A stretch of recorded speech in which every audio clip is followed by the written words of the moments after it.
One small step for man, one giant leap for mankind.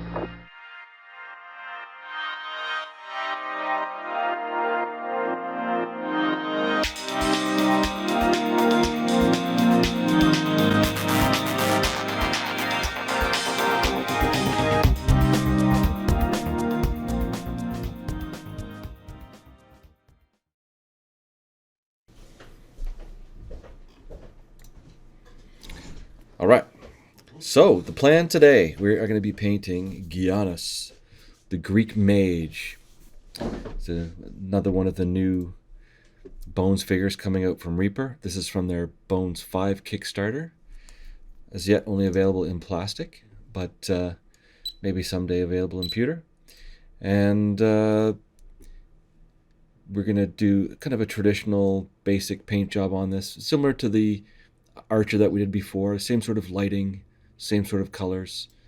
So he's going to have a bit of a tan skin, a wooden staff with his fancy owl on the top. Might do a little bit of bronze or gold jewelry.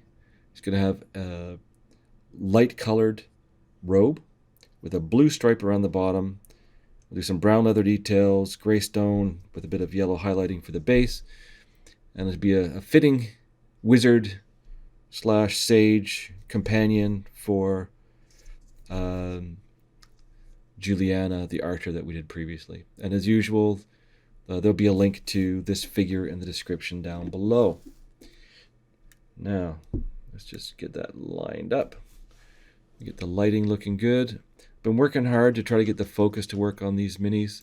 It's pretty challenging to get the focus perfect, but hopefully, with the adjustments that I've made in the last day or so,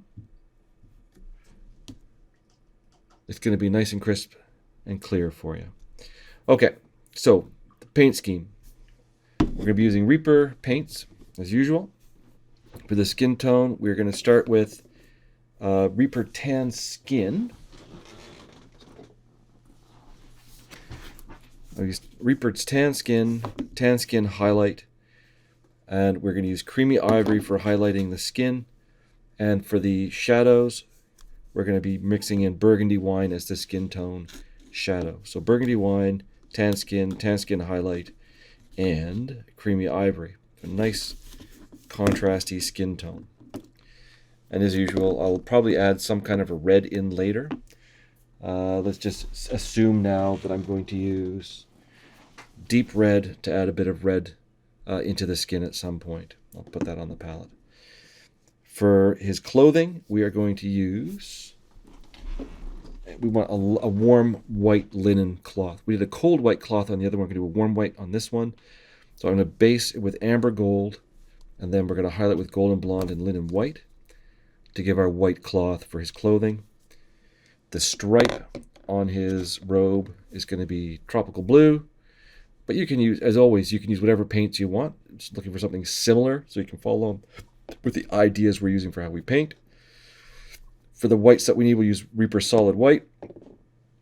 For the wood of the staff, I'm going to start by using Bronzed Skin Highlight to give the like a fresh cut warm wood color on the staff. And I haven't completely decided yet. I might use the sepia wash from Reaper on that as well to kind of give it a bit of a different tone. And the sepia creates some interesting look on wood sort of things. So it'll probably be bronzed highlight, sepia wash, and probably something like golden blonde to highlight the wood. It's going to be a freshly cut wood, not like a polished, varnished old wood. It's going to be like he just finished making his little wood staff. And then for leather, there's quite a bit of leather on him. We're going to use my favorite triad for leather, which is Harvest Brown is the main, like the mid-tone. Shadows is Russet Brown 9199, and the highlight is going to be Orange Brown 9201. Now that Russet Brown is just about empty, so we might have to break out a new one today, but that'll be fun if we do. Okay, I got the backup supply there on the shelf. So that's the overall plan. And for the base, I'm going to use the same colors as I used on Juliana, so that'll be stone gray and probably amber gold, something like that, to get like a warm, bleached looking stone, kind of Greek looking. Picturing like old Greek stone, sun bleached ruin kind of thing. And that's for the stone blocks here on the base. That's the idea for these stone blocks. Okay, so I'm going to start by getting the skin tones onto the palette. I forgot to say, he's going to have black hair. We're going to do black hair on this game. Black hair, black beard, and I'm going to use dragon black. No, that's black indigo. We want dragon black. Black indigo, dragon black, I know you're here. There it is. Dragon black is going to be our black, and I'll probably use, well, I don't know, I'll figure it out as we go. Probably just use straight white to highlight that. But yes, he's going to have a dark colored beard, dark hair, with a few gray streaks, and bushy dark colored eyebrows. That's the plan. All right, let's get some colors onto the palette and start working. First thing I'm going to need is a great big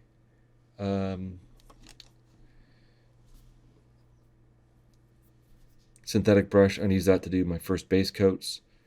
And then after that, I'll switch to something smaller to do the detail work. What do I have on hand as my detail brush? Oh, looks like it's going to be this Zem Kalinsky Sable #2. That's going to be my detail brush work. Detail. My brush for detail work. Wow, that's a hard thing to say. Okay, that's the plan. Ready to rock. So we'll start with burgundy wine. Excuse me. Burgundy wine. Tan skin. So just with the skin tones, I know that people watching are sometimes wondering, like, why am I jumping all over the place with the skin tones that I choose? And I don't know, I think skin tones need a lot of variety of color. And I like to play around with the colors until I find combinations that I like. So in all of these videos, I'm just sort of picking a color scheme that maybe I haven't tried in a while or haven't tried before, using paints I haven't used before, and trying to do something a little bit different with the way that I mix the color and see if I get an interesting color scheme out of it. And there's nothing wrong with that. We're not looking for perfect paint jobs. We're looking to sort of learn the basics and practice the basics a bit. And that's what this class is all about, or the paint along thing is all about. That's the whole idea. So that's why, like, you're not going to see me use Reaper, tan shadow, tan skin, tan highlight, and just use that triad to do a skin tone. They're designed to work that way. You can do that if you like, but I personally like a lot more contrast than just the triad. But it's certainly a valid approach to just use Reaper's triad, use the skin tone as the mid-tone, apply some shadow, apply some highlight, and try to blend in between the two. But I do like a lot more contrast. I like, if my mini painting was as a photographer, I like glaring, blown out, desaturated, bright photographs of my minis. So that's why they always look a bit like the flash was on when it shouldn't have been. It's the kind of coloring that I like. Everybody has their own preferences, and based on the way that I've been painting, that seems to be one of my preferences, is for things to go from all the way to black to all the way to light, or to white, in essentially every zone. In fact, doing these videos has calmed me down a bit. I tend not to go all the way to pure white on every color, on every aspect. I tend to just go up close to pure white and save the white for certain areas. Okay, and just a reminder about lighting. Okay, so that is our shadow side. That is our light side. So the light is coming towards this guy, high from that side. Okay, so our light is coming this way. And we're going to keep that in mind all the time when we're painting. So what I've done, I've taken this tan skin. I've added some rosy, no, what is this color called? Burgundy wine to it to make this dark, shadowy skin tone color. And that's going to be my base coat for the skin tone. And I'm going to apply that. I'm going to put a drop of water in it, just to thin it a little bit. and I'm going to put that as a base coat on all the skin. I'm going to paint that right over his hair, right over his eyes, over his mouth is open and he's screaming.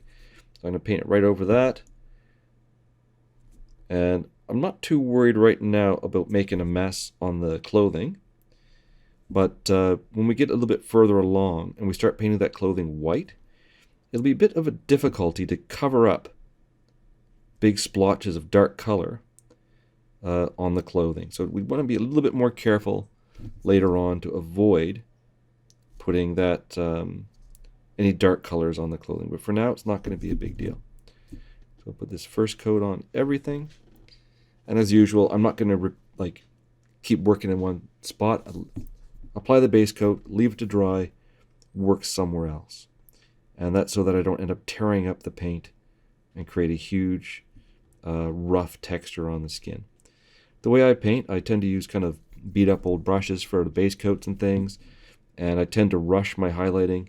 So I do tend to create a rough surface texture anyway, and hopefully I won't make it any worse than it's going to be by damaging the base coat as I paint it. And I have to learn to paint better. I'm working on that. Working on getting better base coats, smoother base coats, choosing the values of highlights and shadows better. But I'm not there yet. So for today, I'm going to keep making those basic mistakes. But the idea behind doing a slightly thinner coat on the first base coat is that it'll go on more smoothly. And then when we do the second one, keep that one smooth as well. And then at least you're starting your highlighting from a smooth foundation. And it gives you a better chance of getting a smooth skin tone as a result at the end. Now we're painting this old, I don't know, maybe he's like sort of a middle-aged wizard. He's going to have a bit of gray in his hair, but not entirely gray. Maybe salt and pepper gray sort of thing. But it's a male skin tone, and he's spending a lot of time outdoors. So his skin is going to be fairly rough, right? There's going to be some weather beating to it. He's going to have freckles, he's going to have wrinkles and all those things. So unlike if I was doing, we did Cersei before, we tried to get quite a smooth skin tone, and the skin showed through her the cloth of her dress. We're not aiming for that today. We don't mind if everything looks a little bit rough. All right, so we're going to wait for that to dry. While we're waiting for that to dry, I'm going to put the base coat on a few other things. And I think the first thing we should base coat probably is going to be, well, let's do the staff. The staff is not going to get in the way of painting the skin too much. So I'm going to grab that bronze skin highlight. But really, it's just a warm, desaturated white. Doesn't really matter what color it is. How do I know that it's warm? Because it's got yellow in it. You can see the yellowish tint to it. And wood, when it's fresh, like if you look at a fresh stick of maple or a fresh stick of ash or something like that, it's very pale, but it has a very slight yellowish tint to it. And that's what I'm looking for this base coat paint for this particular part of the model.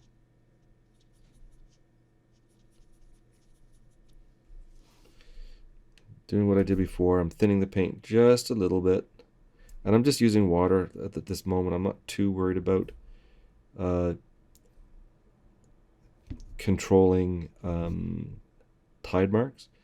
If I was starting to put highlights and shadows on, and I knew I wasn't going to be doing another coat of paint anyway, I would use some flow improver to do my thinning, because that reduces the chance of tide marks a bit. You still have to be careful about where you leave the puddles of paint, but you're less likely to get those accidental tide marks from the paint drying, which is almost guaranteed if you thin your paint with a lot of water and then just leave it to dry at its own speed, especially where if you're doing highlights or shadows over the base coat. But when you're doing your base coats, a little bit of water is not going to hurt.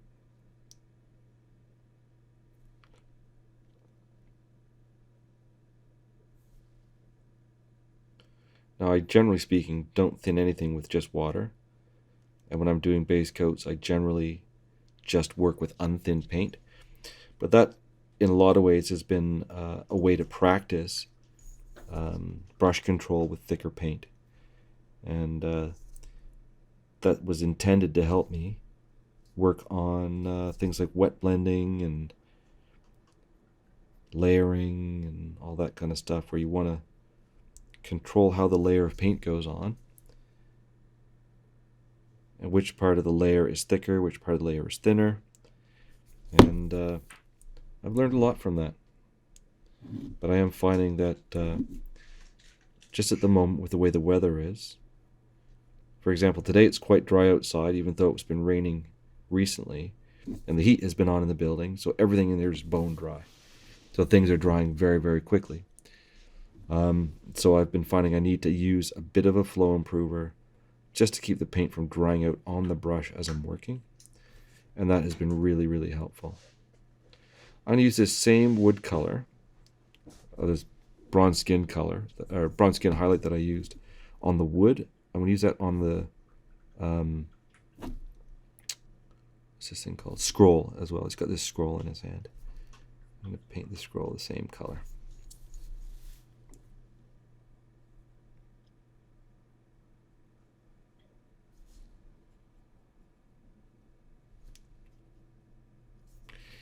And if I remember, at the end of this, I'm going to use Reaper's wash medium and do a wash with that. Make a wash with the wash medium and put it over the skin tone to create an interesting green, sort of olive shadowy dimension in the skin tone on top of the tan skin look that he's going to have. All right, I'm going to do a second coat of that mixture of tan skin and burgundy wine. Very slightly thinned. And this will be a second coat of that. And now that I've got all those light colors around it, I need to be a little bit more careful.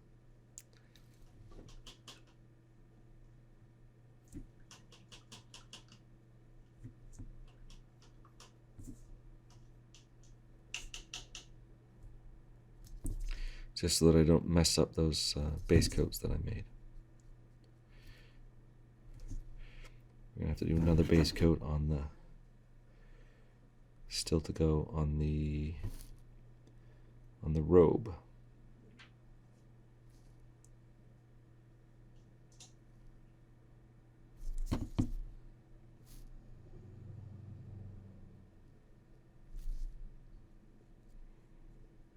Got lots of leather straps on him, this guy. He's got his leather sandals, he's got his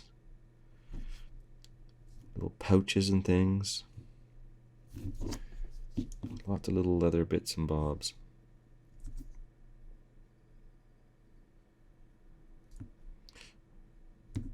It's very quiet on the Miniature Monthly server today, I noticed. Miniature Monthly, of course, is hosting all these paint-alongs. But I think a lot of the people that are usually on the server making lots of noise are all at the same painting class today. A lot of people have gone to a painting class in San Diego with Mark Masklins, and I'm very jealous that they're all at that lovely painting class. Seems like it'd be a lot of fun. In fact, Aaron is there too. Aaron Lovejoy, that would be. Okay, switching to a brush with a little bit better control now. I'm going to start thinking about skin tone.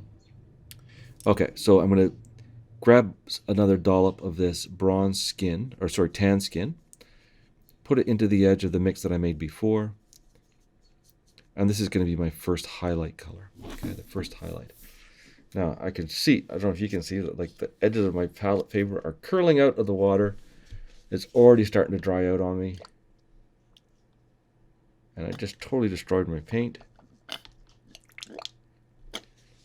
You saw that with the water shot into the thing there. So I'm going to have to remove that paint from the palette.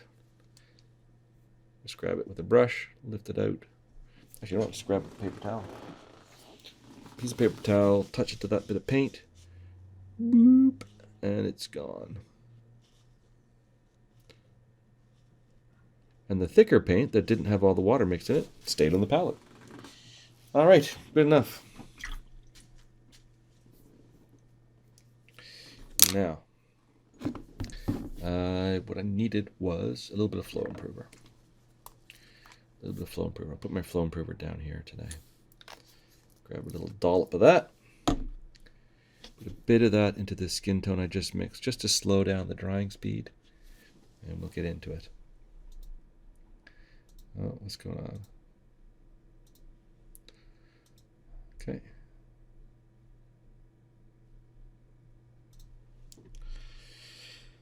We need to double check for Discord chat. Nope, all is good. Okay. Start doing the skin tone. So knowing that my light is coming from this direction, okay, I know my highlights are all going to be on that side of the figure. So I'm going to start over here on his hand and look for the tops of those fingers.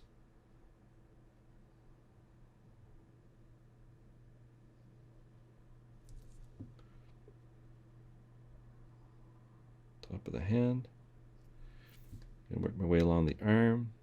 So facing towards the light, I'm going to do my brush strokes, pulling from the shadow side of the arm up towards the lit side of the arm.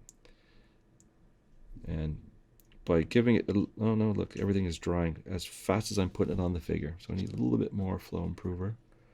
Slow down that drying time just a touch.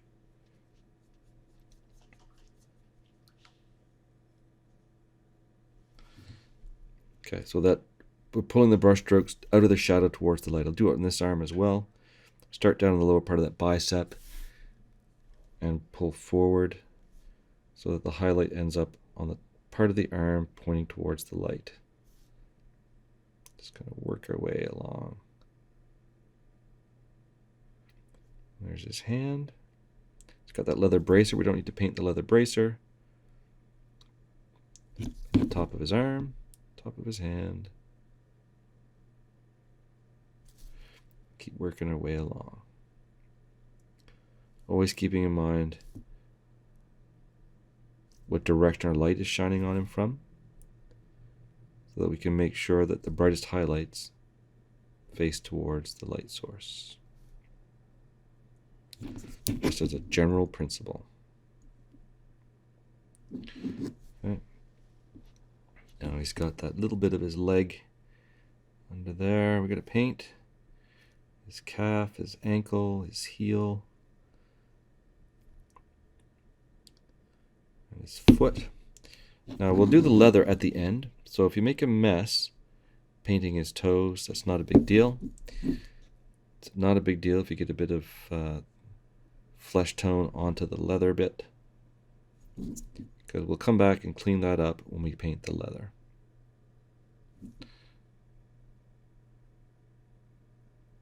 The darkest shadow is going to be in there along the back of his leg. So you can actually reach this color fairly far along the back of his leg.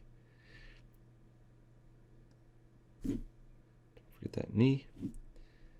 Because the light coming this way is going to come along the back of the side of the leg like that and illuminate to about there. And then the back side of the leg will be in shadow. You can do a little bit of that on the other leg as well. This leg has some unfortunate positioned mold lines.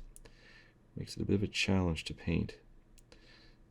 But, it's the nature of the beast with the PVC, or really any kind of plastic minis. The mold lines can be quite a challenge to remove.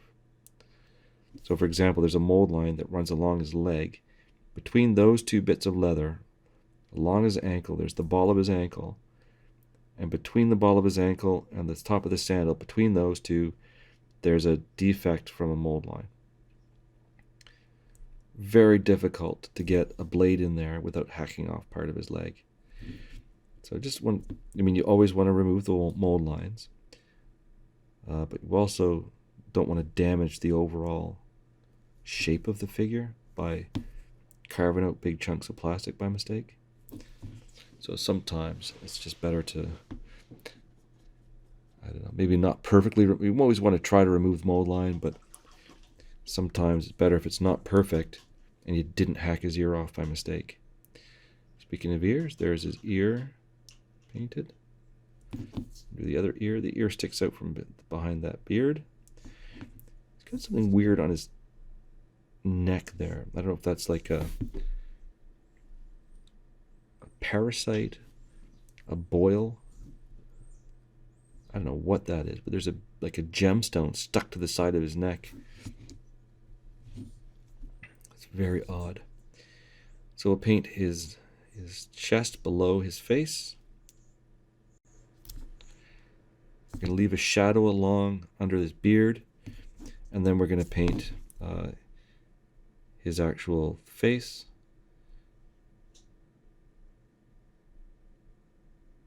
Now my mini has a defect. The tip of his nose didn't fill in the plastic mold. So he has a little hole right at the tip of his nose. So what I did is I filled that with Reaper's brush-on sealer. And then I let it dry, and then I put another coat on, let it dry, did another coat, let it dry. So a few coats of brush-on sealer to fill in that little hole that was in the tip of his nose. And it's worked well enough that I can paint them in. It could be a little bit better, but we just have to be cognizant that there could be a little bit of a depression there around his nose. And if we're not careful, we could end up creating a shadow on the tip of his nose. I don't want him to look like he's been, you know, a prisoner who was tortured and had his nose cut off or something. You know, in those dark times of the world, some of the punishments inflicted on people were particularly vicious, like having your nose cut off, your ears cut off, you know, that sort of thing as punishments for crimes. I don't want him to look quite like that. There was also lots of diseases and things that would result in your nose disappearing, like leprosy being one.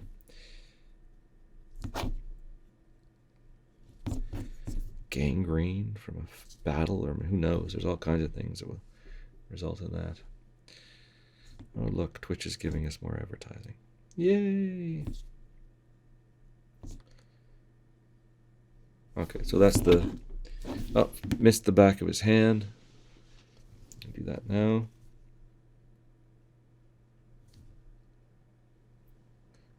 Back of the hand, top of the fingers. There we go.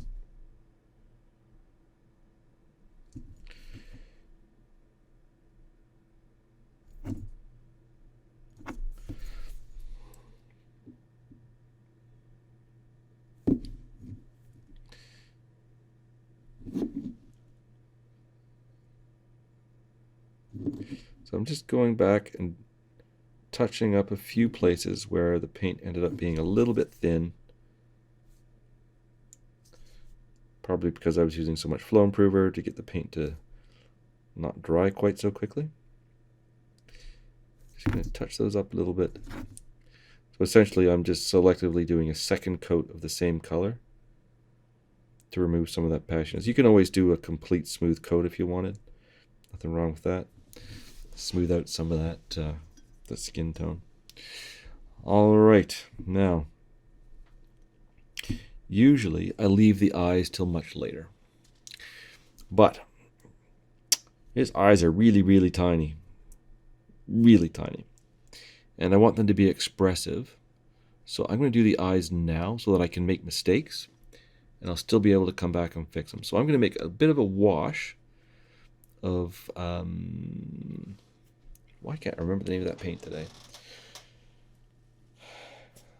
Help me out, Dave. What's the name of the paint? I can't remember.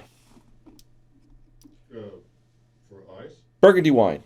The paint's right in front of me, looking at the bottle, couldn't remember the name.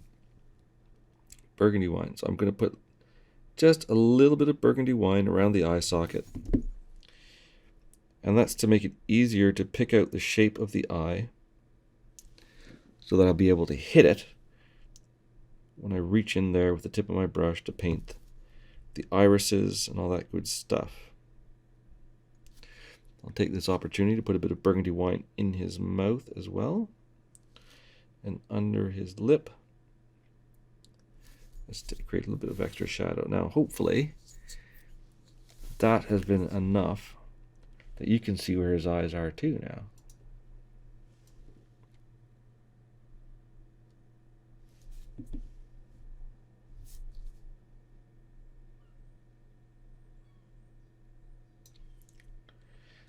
Well, I'm not convinced, but he does have eyes. Okay, you just have to trust me on that one. All right, so what we're going to do now, I'm going to use the linen white. Is going to be the color of the sclera of these eyes. So I'm going to I'm going to use my detail brush for this. I'm going to switch to these brushes are basically the same size, right? But the Rosemary & Co., I've been using it a lot, and the tip has finally broken off of it. So I've been using this Zem Kolinsky sable, which has a beautiful sharp tip on it to do my detail work. And eventually, of course, that's going to snap off too, and I'll have to find a new one. But for now, that's what I'm using for really, really fine details. And so I'm going to get a bit of linen white ready to go. I'm going to put just the tiniest bit of flow improver in it to give me a little bit more working time between when I prepare the brush and when I lay the brush on top of the mini to put those ovals in the eye sockets. I want a little bit of more working time. So now, there's my brush position. I'm going to line up the mini to the brush so that I can just lower the tip of the brush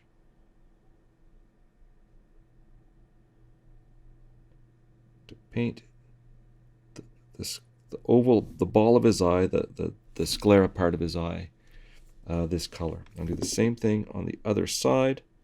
Just lower the tip of the brush in there.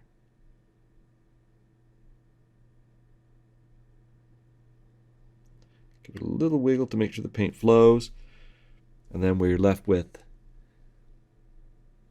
two eyeballs that are about the same size.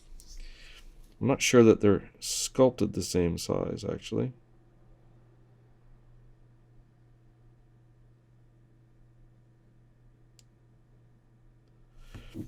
One eye is a little bit bigger than the other, which is fine. So now what I got to do, I got to paint the iris / pupil part of his eye. And you're wondering, when am I going to put the black paint on the palette to do that? I could do it with black paint. I usually use black and brown, walnut brown, any color like that. But at this scale, it doesn't matter. I'm going to use burgundy wine, and it's going to look like black. Just because the space being painted that color is so small. So now what I'm going to do, I get my brush ready to go. Not much paint on the brush. I added a tiny bit of flow improver again. And the same thing as I did just a moment ago, I'm going to line up the brush, and then I'm going to lower it in, and he's going to be looking straight ahead. I'm going to put the tip of that brush in there with the burgundy wine on it, right into the middle of that bit of sclera that I painted a minute ago. The tip of the brush, a little wiggle. Get the paint to flow. And now that I know which way he's looking exactly from that, I can line up the brush to get the other eye looking in the same direction. Of course, I'm totally out of focus.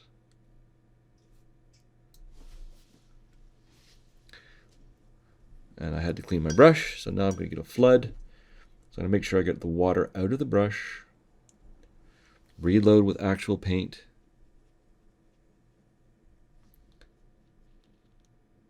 Now go back, line up the brush again. And get the two irises looking basically in the same direction. Now if I make a mistake, it's okay. I get the brush smeared across his cheek or something. There we go, smeared it across his cheek. Not a big deal, because I haven't painted most of the figure yet. Okay, there we did it on both cheeks. He's got dots of paint right in the middle of both cheeks. Let's see if you can see that.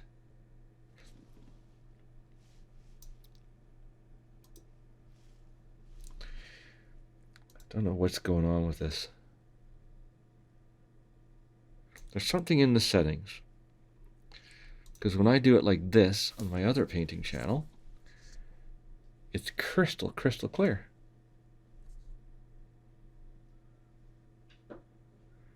There's something strange going on just with this channel. See, it doesn't line up. These used to line up perfectly.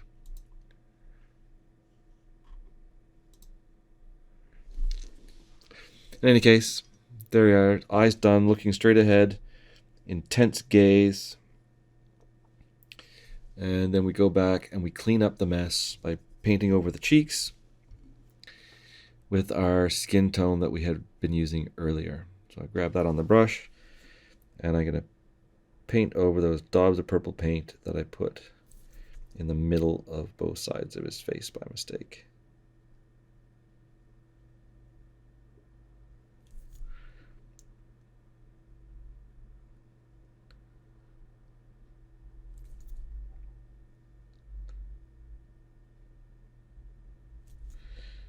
There we go.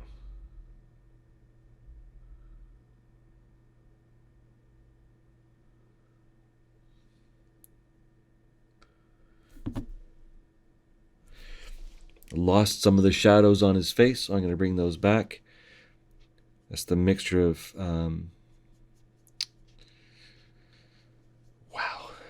burgundy wine and tan skin. Give me this interesting color. I'm just going to put a little bit of that shadow color along the sides of his nose, underneath his nose. Okay, I want to separate the nose a little bit.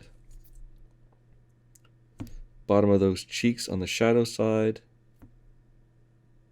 Okay, light's coming this way, so that cheek got a shadow underneath it. And on his neck on the shadow side, we're going to put a little bit more of that dark color. There we go. I'm going to leave it light on that side. I think I'm going to do one slightly darker line under his brow to make sure his eyebrows really kind of are strongly visible. I'll put a dark line of paint under his brow above the eyeball. And I'm just going to let that migrate a little bit higher up to the front of his brow so it looks like he's got a little bit of eyebrow on the go. And we want to give this guy a little bit of crow's feet because he's not really young. So I'm just going to put a couple of lines by the corners of his eye. And these are going to get covered over. I continue painting highlights. So this is essentially, we're giving him wrinkles beside his eyes. And then we're going to cover them over later. It's going to make him look older. Same thing, he's got this wrinkled brow. So we're going to, or furrowed brow. We're going to give him a little bit of an angry look by putting some wrinkles on his brow. He looks a lot angrier. I don't know what it is. Nothing that I do. We'll make that focus. All right, let's try this silly thing. No, grab the wrong thing, of course. Let's grab that one.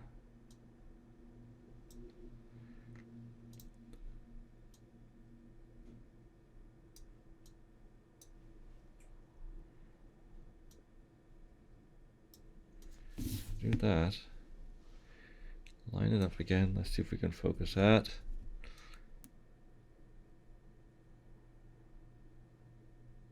Really hard to keep that in focus. Okay, so you can see he's got a bit of a furrowed brow on the go. The problem with zooming it in like that is that the camera actually, like the broadcast software is processing the image to change the magnification now. And on top of what the camera's already doing to process the magnification. So you get compounding errors that generate noise that become fuzziness, and it's very hard to keep it in focus. All right, so I'm going back to my tan skin, and the next layer I'm going to do is just going to be straight tan skin, nothing mixed into it. And this is essentially our mid-tone now going on to it. We're going to focus this on raised areas towards the light. So we're going to do the bridge of his nose, the side of that nostril on the lit side, little Cupid's bow under his nose on the lit, and his cheek on the lit side. Do a little highlight on that eyelash or eyebrow, and the little crow's foot, the space in between the crow's foot that we put. I'm going to put a highlight on that. Just generally bring out the shape of that side of his face. We'll do the same thing on the other side, but a little bit more of a like a triangle highlight close beneath the eye, not down his whole face.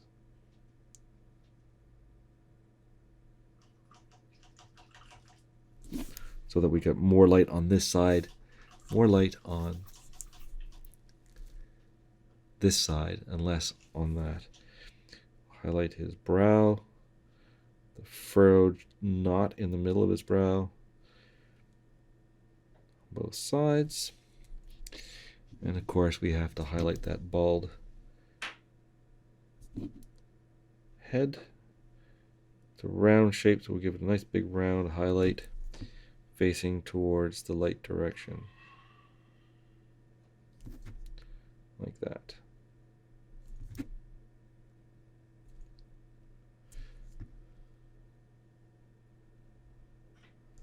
Okay. Nose, nostrils, cheeks, all those good things. Okay, so he's got that strong light and a pronounced expression. Okay.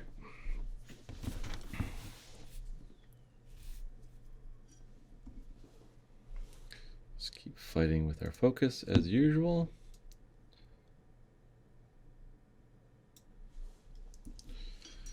Now, we did a second round of highlighting on the face. We need to do the same thing on the other areas of skin. I'm going to start on this arm this time. I'm going to start with my brush towards the back of the arm, but I'm going to pull forward and pull the highlight forward onto the front part of his arm. So that highlight ends up facing directly towards our light source. Our light's this way, so I want that strongest highlight to be basically in line with that on the front of his arm.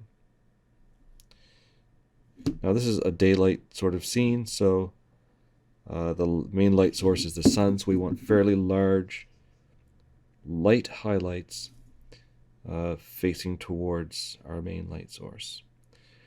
And picture this as being a bit like afternoon sun, so it's going to be quite bright, sort of a golden light, warm light, and quite strong. But not directly overhead, right? So it's going to have a strong direction to it as well, which is why we've chosen that side direction. And not coincidentally, this is going to match the overall lighting direction on Juliana. Can't remember what her name is. The archer. What is the archer's name? Karina the archer. The lighting on Karina the archer matches this. So when you put the two of them side by side on your little display case, they will appear to be illuminated the same way.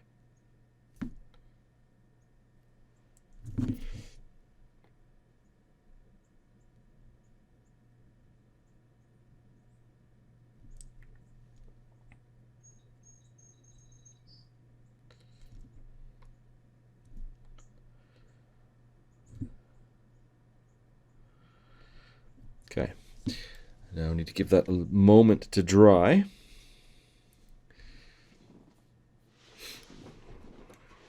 And I think while we're waiting to let that skin dry a little bit, we can maybe do a base coat on his shirt. So the shirt is going to be amber gold, golden blonde, and linen white. It's going to be our shirt color. I have a feeling it might be a little bit too light, So after I put the base coat on, probably going to put a bit of stone gray and mix some stone gray in with that color. So there's some stone gray, a warm gray, right? I'll mix the warm gray with those warm browns. And then that helped me create a bit of a shadow if I feel like the amber gold was too light colored. I suspect it is too light colored. We'll see. Let's do it and we'll see what happens.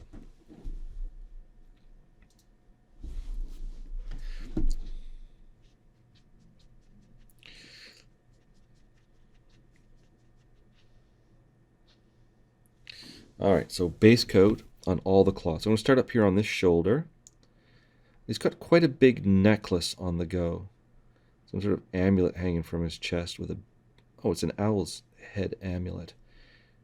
So we'll make sure that we get all of the cloth.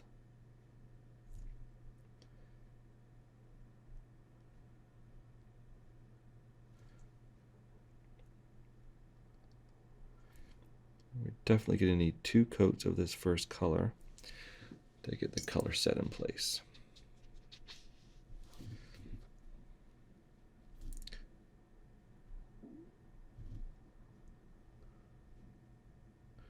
We're going to paint this piping on his sleeves blue. But don't worry about that. At this time, it's okay if you get yellow, what is this color called? Amber gold paint on it. It's not going to be an issue. The blue will cover that quite easily.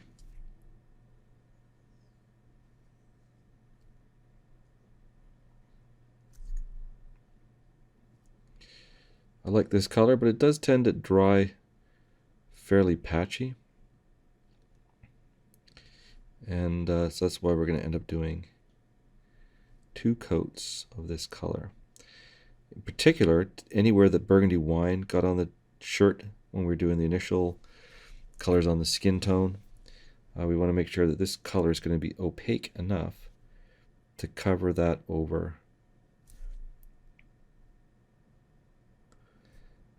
If you don't, it's going to look like he was drinking a glass of wine or a mug of wine, depending on... And spilled it all over his shirt, which, you know, he's an old, well, middle-aged wizard. Probably doesn't have the best manners. Maybe he did spill his mug of grape wine all over his nice white clothing. His apprentices are going to have to spend a lot of time getting all those stains out.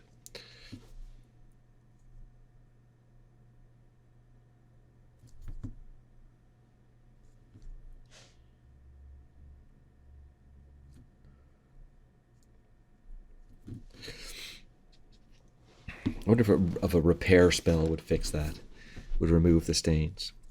Do stains count as being damaged, I wonder?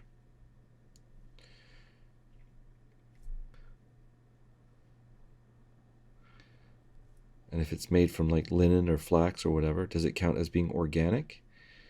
And therefore the repair spell won't work on them? These are the questions that keep dungeon masters awake at night for D&D.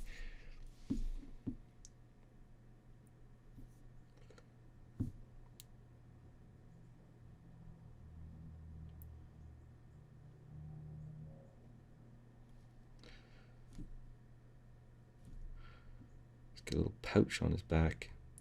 Must be his magic carpet, maybe, or his sleeping roll, or maybe it's a rug of smothering. He's got some sort of a thing on his back there. It's a magic rug that he throws out to smother his enemies. Classic Dungeons and Dragons thing, right? Players turn cursed items to their advantage. Carry a cursed rug around with them to throw down in the way of his enemies.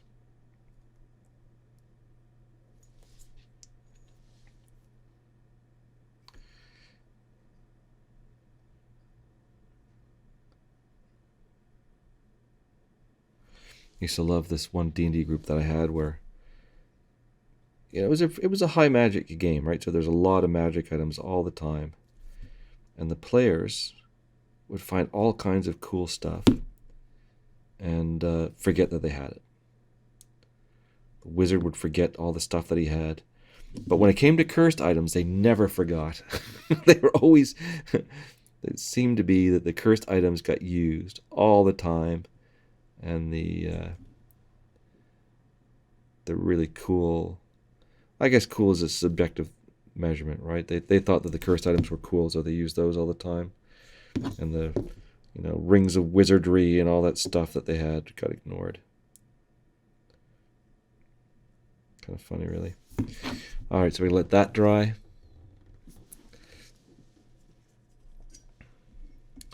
Take this time to do a second coat of bronzed skin highlight on the wood.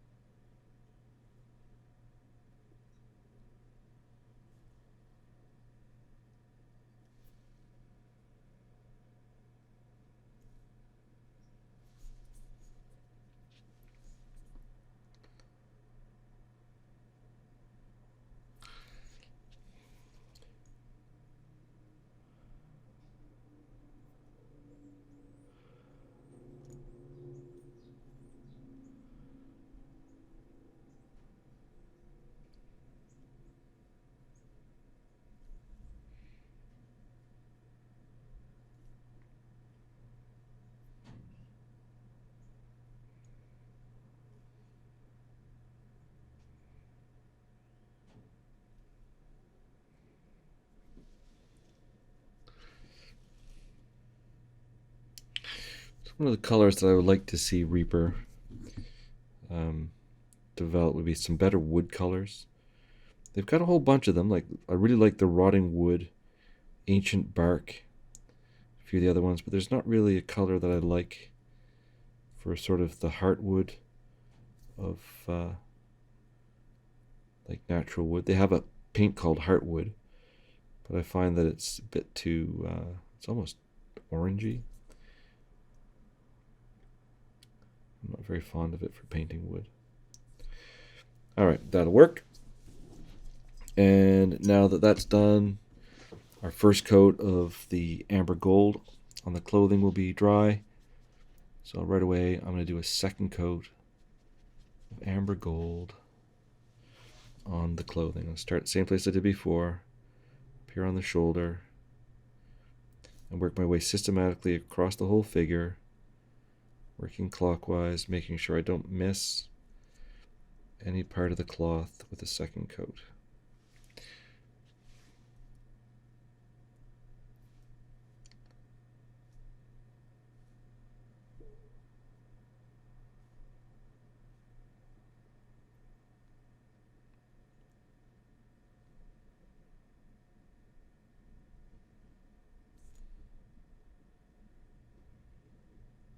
Got lots of daggers and spell pouches and scroll cases and wand stuff going on in his equipment. So clearly he's an experienced adventuring mage collecting all that stuff.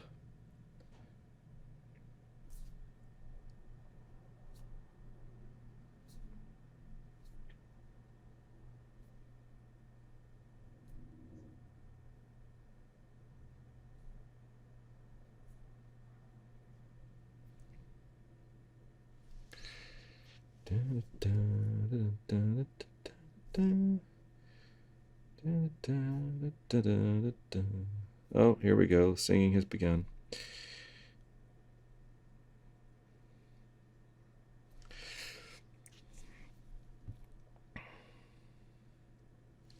Anybody that's out there watching or listening, if you have any questions, by all means, please drop them in one of the chats. I'm on the chat room on both the Discord and on Twitch.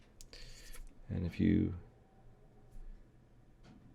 want to chat, I'm more than happy. All right, and probably people will be listening will be happy because it means I won't sing. Okay.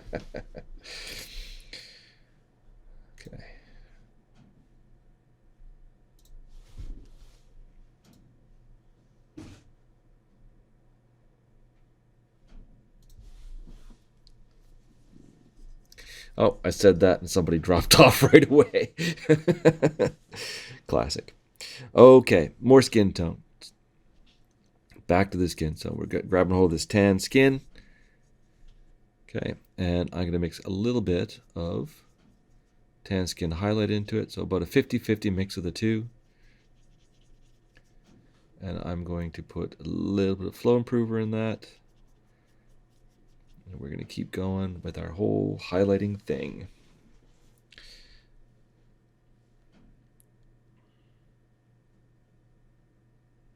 So really important now, light is this way. So all of our highlights, keep that in mind. So we're not just going to randomly highlight everything. We're highlighting areas that the light can actually reach now. And we're highlighting the side of objects facing the light. So like this part of his forearm, there's our light direction. So the highlight is going to be strongest facing that light source. So if you want to, I mean, you can paint a line gently. You don't want a big thick line on the arm facing that direction, and then come back in from the edge. Bring your highlights up to include that line. Just want to be careful. That's a way to damage the paint job as well, because if you start you paint that line and then come from the side to bring your highlight up to meet that line, by the time you do that, the line on the top will be partly dried, and that's where you'll end up tearing up the paint. But it is one way to sort of guide yourself as to where the highlight should be. Same thing on this arm. We've got that line to remind us. We've got our highlight there. So the highlight on the other arm should be in roughly the same position relative to the light source. Okay, so we know that the line is there. And we'll start down here on his bicep, pull up towards that line. Same thing on the forearm. We'll start down low and put brush strokes. Pull the paint from the shadow towards that line of the highlight. And that's something that you won't need to do as your eye gets more experienced, as you start to learn where highlights should be. But at an early stage of your painting development, as you're still training your eye to be able to read the mini and make those judgment calls, it can be helpful to just simply say, okay, light is this way, there's the object the light is hitting, that's the middle of it, my highlight lines up to that. And then paint your highlight. Nothing wrong with that. Just bear in mind what I said, that you might end up interfering with partly dried paint and causing it to get torn up a little bit.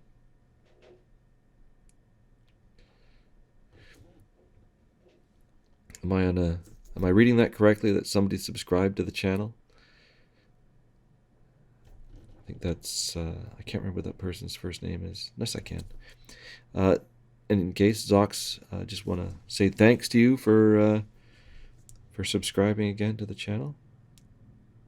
It's very kind of you.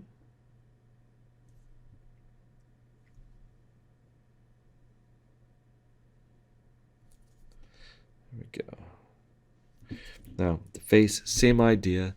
We want to be cognizant of our light direction. So if we look at his bald head here, and we know our light is coming from this way, and it's fairly high up, so the center of that highlight is going to be lined up right about there, is the center of that highlight on his head. So we're going to put the brush towards the shadow side and pull forward to line up our highlight with that dot that I just made. That's basically treating his head as a sphere, which just seems reasonable. Now the challenge for the way I'm doing it right now is that the camera is in the way and I can't actually see a lot of his head as I do this. But I want the brush strokes to come forward, preferably with a little bit less paint than that on the brush, so that I can see the edges of those highlights, and then we'll feather the edges of those a little bit. Now normally if you're going to feather the edges of something, you want to do it before the paint dries, not like I just did it. So you need to work fairly quickly to make that work. I can hear the people out there asking, but Jeff, what is feathering? Let's see if I can do a quick feathering demo without making a huge mess. But that's pretty normal for me, making a mess. Okay, so there's our object. Okay, and here's our paint color. We put our paint on there.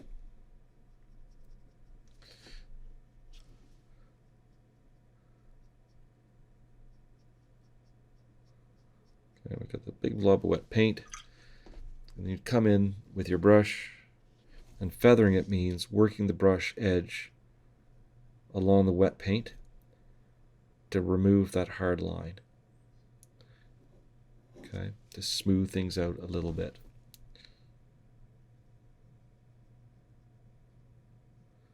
And because I'm using water and I went so slow, I end up with a nice coffee stain there. Okay, another way to do that is to have the color on your brush. Sorry, start with a bit of water in your brush. Not a lot, just a little bit. Put the color you're working with on the tip of your brush. And then works better if the paint is actually dry.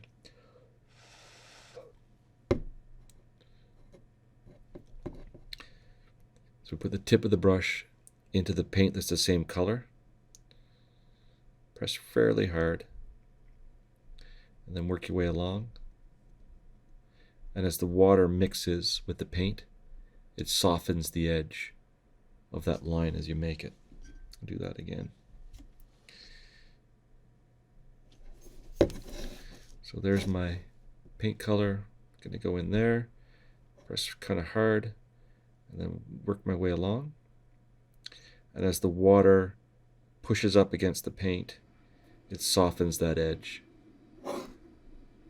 As opposed to that sort of line, I get that sort of line.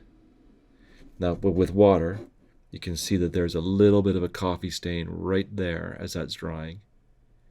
So it's not a perfect technique, but it works pretty well. Anyway, that's feathering. That's what I think of as feathering anyway. So continuing on with the highlighting, we're going to do a little bit of that 50-50 mixed color on his feet. The toes all separately highlighted with the lights hitting them. Don't need to put a huge amount of attention on his feet. They're not exactly the dominant part of this this sculpt. Okay, but the light is hitting them directly, so we might as well mark them out. We've done the back of his hands already. We did that arm already. And I don't know why, but I just did it again. It's starting to look pretty clear what he looks like. And now we're going to keep highlighting the skin. We're going to go to straight tan skin highlight. I hadn't been using this tan skin very much, but I realized it was one of the paints right in the middle of the core set. So if you go to like your local game store and they carry like the smallest set of Reaper paints, tan skin shadow, tan skin midtones, tan skin highlight are right there in the middle of that rack. So I figured I'd use a little bit more because it's a paint that a lot of people will have access to. It's not a bad sort of fair skin tone. I do kind of like rosy skin, but this is not a bad skin tone either. Not that I'm critiquing the paints, but it's just identifying kind of what I like. All right, so we'll do the same thing on the arm again, remembering where that light source is. So, but this highlight's going to be slightly smaller than the last one. So it's still a large highlight, but we don't completely cover over the previous one. And as I'm building up this layer, I can start to see that chalkiness emerging in the skin tone. It's starting to get a little bit rough. And that's because I haven't been giving this enough time to dry between layers.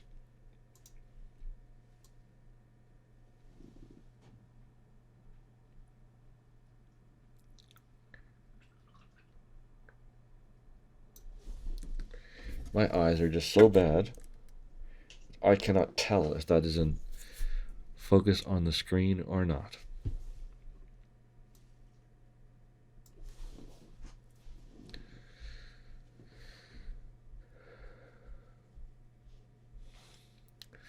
But for all of you out there in Happy Painterland, I just want you to know that I do care.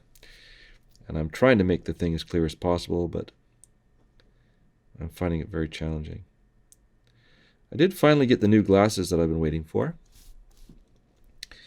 And it hasn't helped any. I still can't see a damn thing.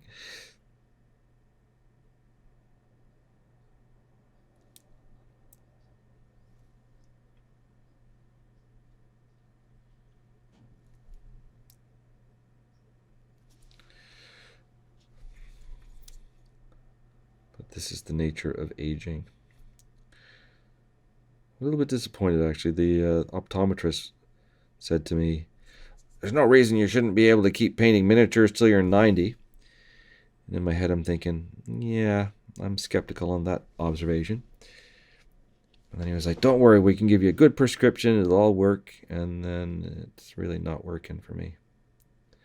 So I did have a set of glasses made to match this visor exactly.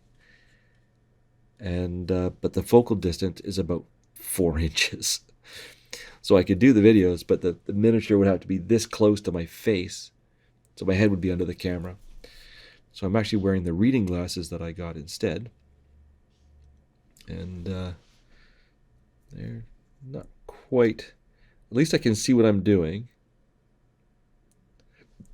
But not as sharply as I'd hoped. Okay, so we're just bringing up that highlight on his bald head again, working towards that same spot. Be a nice round highlight based on the direction of our light source. And quite often when you initially put these highlights down, they're going to feel too bright. But just remember that as the paint dries, it's going to darken, and they'll be a little bit more subdued once they're dry compared to the way they look when they first go on. So bridge of the nose, side of the nostril, that triangle of light on the side of his face away from the light source. So it's away from the light source. And then go back to the side where the light's hitting. A little bit of a highlight on the Cupid's bow. Side of the nose. Top of the cheek. Each of those wrinkles. And a round shape fairly far down. Fairly far down his cheek. So this side, the light comes quite far down. Okay. On the other side, it doesn't come down as far. So the light's clearly coming from one side. And I'm just going to keep going on the skin. Going to mix some of that creamy ivory in with the tan highlight. A little bit more flow improver. And we're going to focus this just on the most raised portions. So let's say that his index finger, ring finger, middle finger on the hand raised with the scroll. Back of the thumb on the hand raised with the scroll. Okay. This bit of his forearm here is going to be quite brightly lit, and we want that to be like he's holding up a treasure map, or maybe he's holding up a scroll, or maybe he's holding up a warrant for the arrest of a necromancer. I mean, I don't know. This bicep with that round shape is going to catch the light and reflect it, so we'll give a nice bright highlight on that round shape. A little bit on the forearm, but keeping in that line that we made before. Top of the thumb, right out to the tip of his finger, and the top of those fingers on the hand below the staff, and then the top of the hand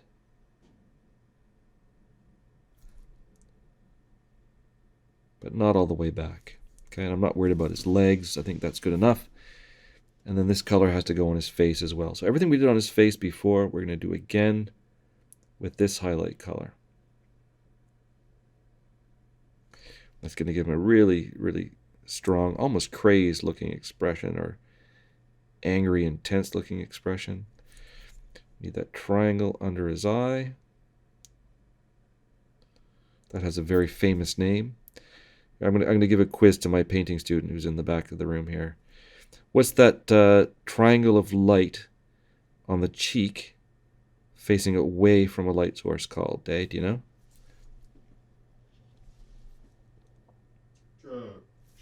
No, I don't. They call it Rembrandt's light. I didn't know that. Because he was the one who did that that painting style in his lighting. With the light, the dramatic light coming across the face above the bridge of the nose, and leaving that illuminated triangle. Oh, I learned something new today. Very distinctive. There we go. I'd say it's distinct, except that on this particular figure, because I can't get the darn thing to focus, it's practically invisible. But this is not something I can fix. So I'm going to add a little bit more creamy ivory into that mix. I'm going to do one more highlight, but really just on the face. I could do it on the hand. No, let's do it on the hand holding the scroll aloft. That's obviously something important to him. So that's obviously like a focus of this particular sculpt. So we'll do that hand holding the scroll. And then we're going to do the angry expression on his face. Tip of his nose, those little knots in his head. His knotted brow. Round highlight in the middle of the forehead. And then that larger triangle of light on that cheek.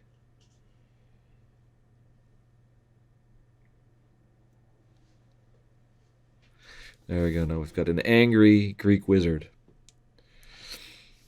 I wonder if that's one of those, all Greek wizards are angry? I don't know.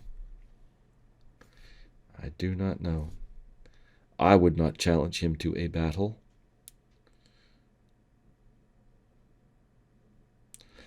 I do think I missed a little bit of his cloak, though. So there's one spot in his cloak. It's a bit funny. He's got these chains around his neck. That's one gold chain. And then that's a series of gems. But in the middle, in there, is cloth.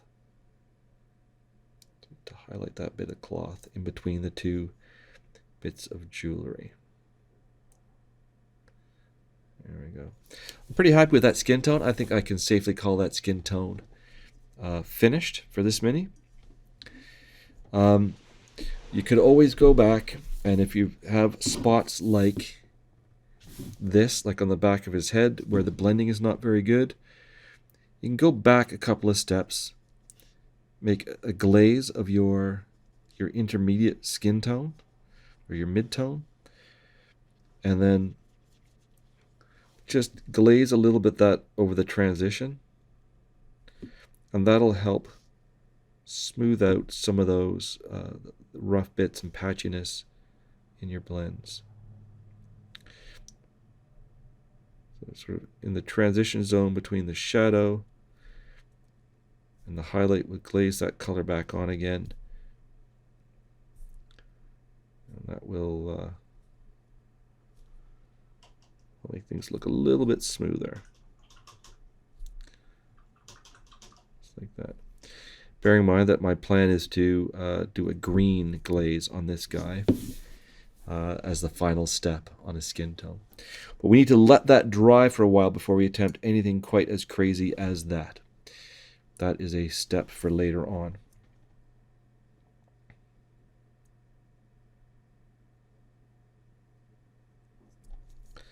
There we go.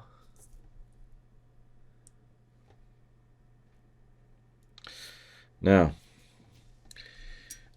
that cloth. I'm trying to decide if that cloth is dark enough. I said that it probably wasn't. We're just going to go with that. So what I'm going to do is I'm going to take some of this stone gray, and I'm going to make stone gray and the amber gold, 50-50. and I'm going to make a shade color, a shadow color. Why am I using gray? Because the value of the gray is kind of in the mid-range. If I could do it with black, but it would be way too dark. I could do it with burgundy wine, but that would be very dark. And this is going to be a light colored cloth. I don't really want it to be black anywhere. You could use dark blue. Dark blue would work as well. So what I'm doing now is I'm looking for anywhere that the light coming from that direction would not directly hit the cloth.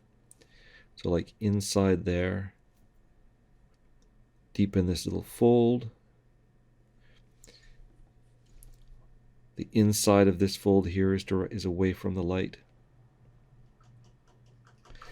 And bear in mind, as this dries, it's going to darken a little bit and create a bit more of a shadow. In there, there's a shadow being cast on it by these objects. So that's going to be darker. Up here, this fold of the robe across the front is going to be shadowed on the inside. That's going to be quite a dark shadow line there. We'll do that with black at the end. And then we've got these shadows like under his big, strong chest muscles. It's going to be a bit of a shadow. And under this arm is all going to be in shadow.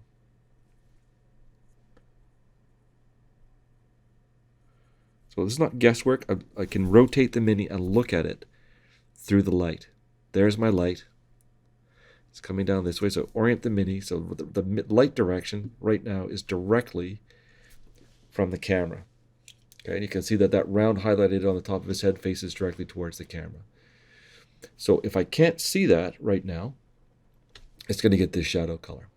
It's as simple as that. So in there, along the back of this arm, these little low spots, these are all getting darkened.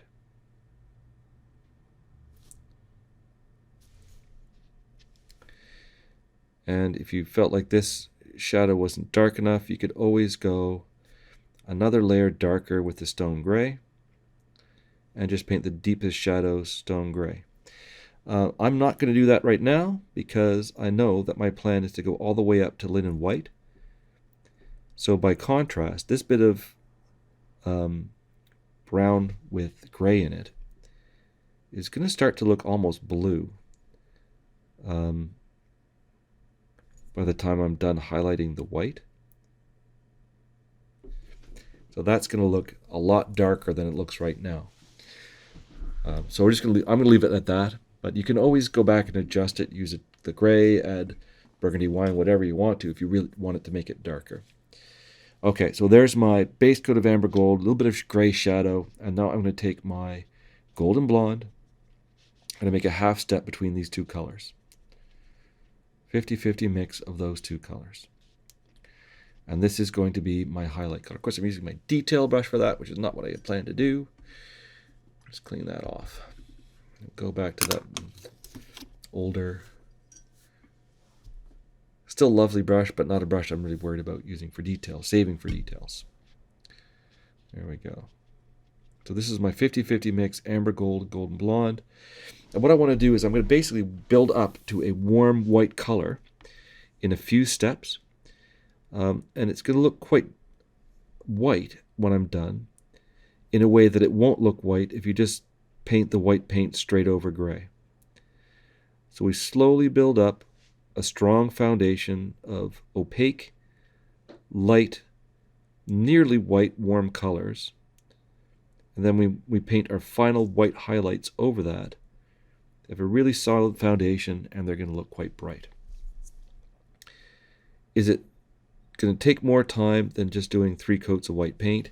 Yes. Is it going to look better? I prefer it personally, but everybody has a different opinion about that. But I like having that sort of strong foundation that lets me have really, really strong highlights. And if I want really dark shadows later, I've got somewhere to go. Okay, so there's our highlights on that arm. Okay. See the difference between the highlighted area and the area around it. It's just a subtle difference, but that subtle change is going to be like, it's like the foundation of a house. When the house is built, you can't usually see most of the foundation, but without it, the house wouldn't be standing. And that's sort of how these paints work in my mind, is you build up the right colors in the right place, and it lets you build something lighter and brighter than you would have been able to otherwise. You could always go the route of,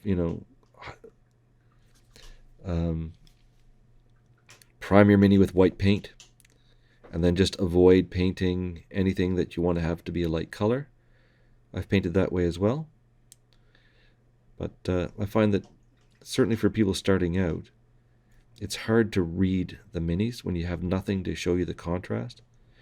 And that's why I usually start with that zenithal highlight approach with the airbrush. First of all, so the mini is easier to read, but also that it's easier to read the different shapes on camera. Okay. All right, so there's that first layer of highlight, and it's looking very yellow. It's like a yellow robe now, but I assure you it's going to be a white robe. So now I'm going to go to Golden Blonde. And Golden Blonde is a very light color, very high value color, quite opaque. And I'm going to do the highlighting again, almost as big as the last layer that I did. So quite large highlights. If we look at it through the light again, there's our light direction. Everything that's facing the light and visible is going to get this color. So like on this sleeve, right, that raised area, face towards our light source so they get that highlight. Remember, there's our highlight on the arm, so all these highlights line up, oriented towards the light source.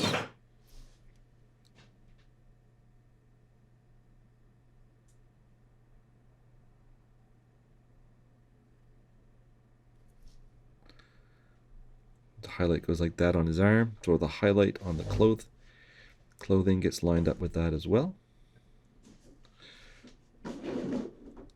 Everything okay there, Day? Yeah, I'm doing all right. Okay.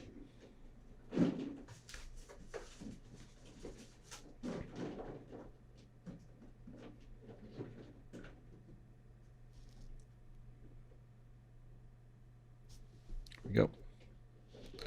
Oop, grab the wrong color. Golden Blonde. Golden Blonde.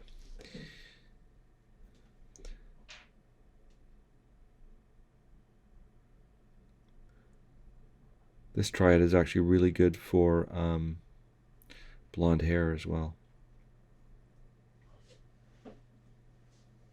So there's that shadow, but this is the piece of cloth that gets the light hitting it directly. So when I rotate this, the shadow is just about going to disappear. The shadow in there.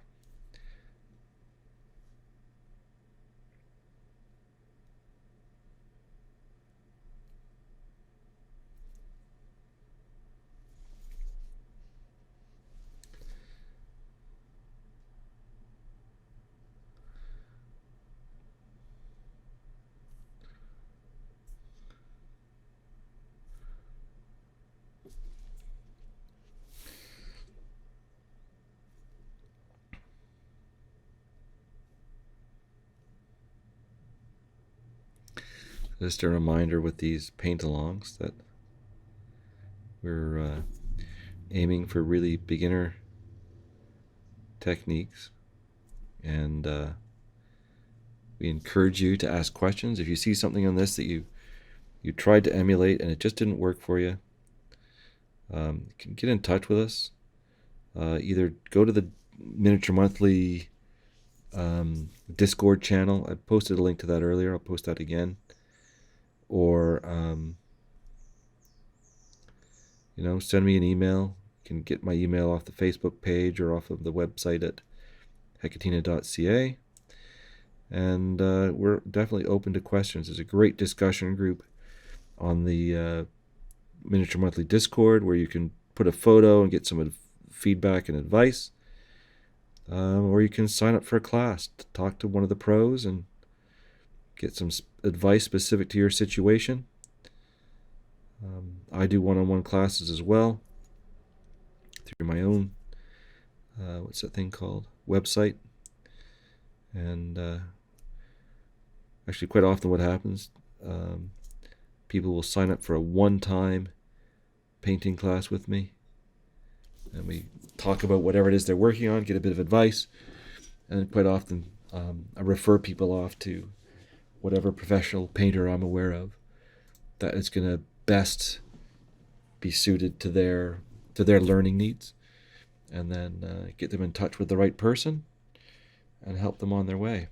And it's kind of a fun part of what I do, is helping get people go in the right direction. All right, so I made a 50-50 mix, amber gold and linen white now. And I'm going to do the same highlights again. It's already starting to look white. Same highlights again, almost as big, but not quite. I don't want to completely cover that last mix. So let's just line it up again and remind ourselves what's lit and what's not. There it is. Actually, I've just realized I missed a spot in around there. This needs to be lighter. Yeah, there and in there. That needs to be lighter. Okay, so we'll make sure we get that this time around. So we're looking for all those raised areas facing directly towards the light. They're going to get this additional light highlight, which is almost a white color. It's like halfway between linen white and golden blonde. I think what I was saying, I used to use this for as a part of a triad for blonde hair, but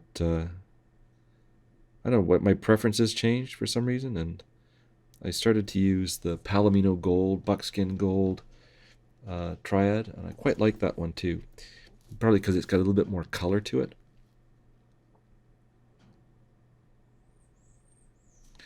But this triad is actually a really good foundation for blonde hair too. I think technically the triad is tanned leather. What is it? Tanned leather, amber gold, golden blonde. That's a really good triad as a base for blonde hair. But I usually start with something darker and go to something lighter, like linen white.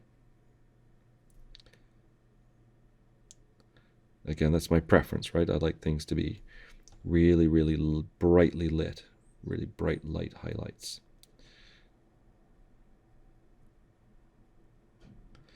Go. Camera's getting what we're putting down. This camera's starting to be like, oh my god, that's white. Adjust, adjust, adjust, adjust.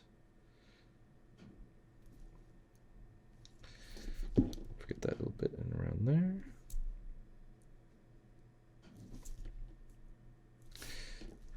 Okay, you're getting there. Maybe need a little bit more on the back.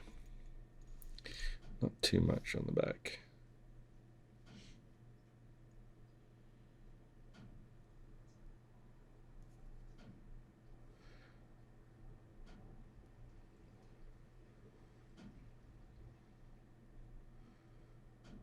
There, that's about what I'm looking for.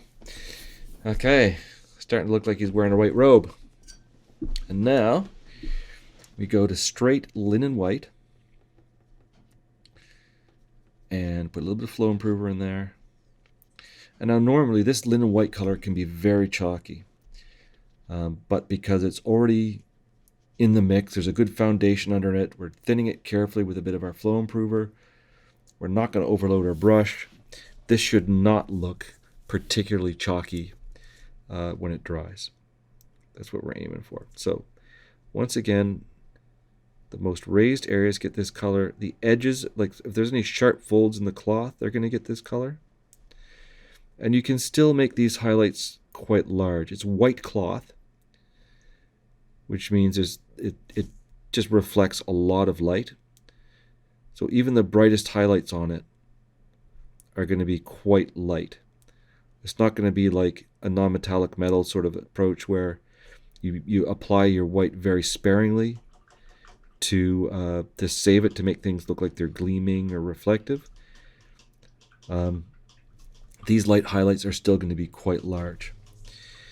But we have also still saved our pure white, like a dragon white or something like that, a titanium white.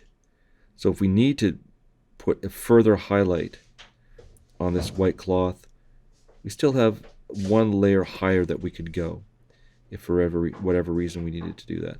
Can't really think of a reason why you would need to make this cloth look shiny, but you could by using those extra opaque white paints to do a final bright highlight. Now it's not really going to look shiny because you really need contrast for things to look shiny, and you're not going to get that much contrast because I didn't start with black, right? I started with a much lighter color, and there's our guy looking brightly lit. If I had started with a darker color, he might look like he's a bit shinier now, and that's not what we were aiming for. Okay. What's next? I guess the next thing will be hair. No, we'll save the hair. We're going to do leather. Because the hair is black, we'll just add the black on the palette all at once. And do black lining, all that stuff at the same time. But I think what I do want to do is put a little bit of attention on that scroll. I want the scroll to be a slightly different color from the wood. So that color I just used, that 50-50 mix of amber gold and linen white, I'm going to use that to highlight the scroll. And I'm not going to use it to highlight the staff. So it will be a very, very subtle difference in color between the staff and the scroll, but they will be a different color.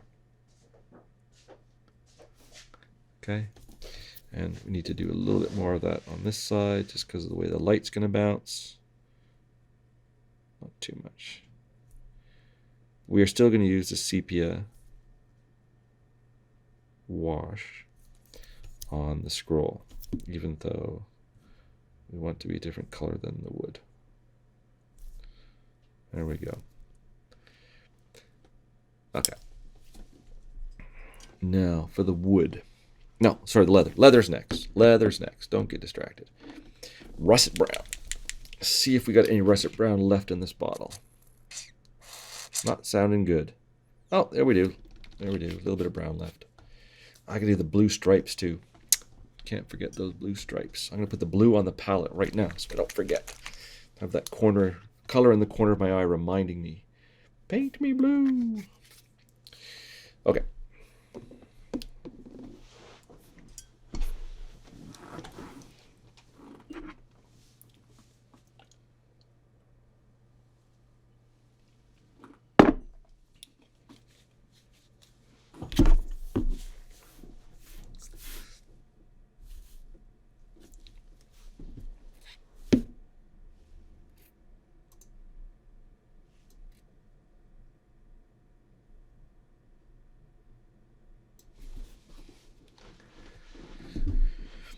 Okay, there he is. Now, brown leather. So I'm going to grab some of this russet brown. This is going to be the base coat of my leather color. So what needs to be leather? His sandals, all of his various accoutrements, and his bracers, I think, are going to be this color. Could be argued that that piece of the staff and the bottom piece of the staff could be leather. I'll buy that argument. It's like a little leather doohickey.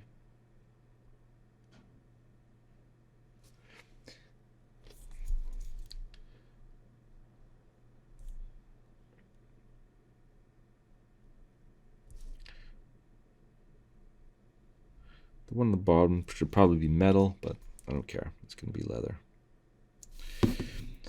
I think he makes it leather so that his staff doesn't make loud noises as he uses it to prod his way through the dungeon. He doesn't want to alert Cersei and her army of lions and pigs that he's on his way sneaking through.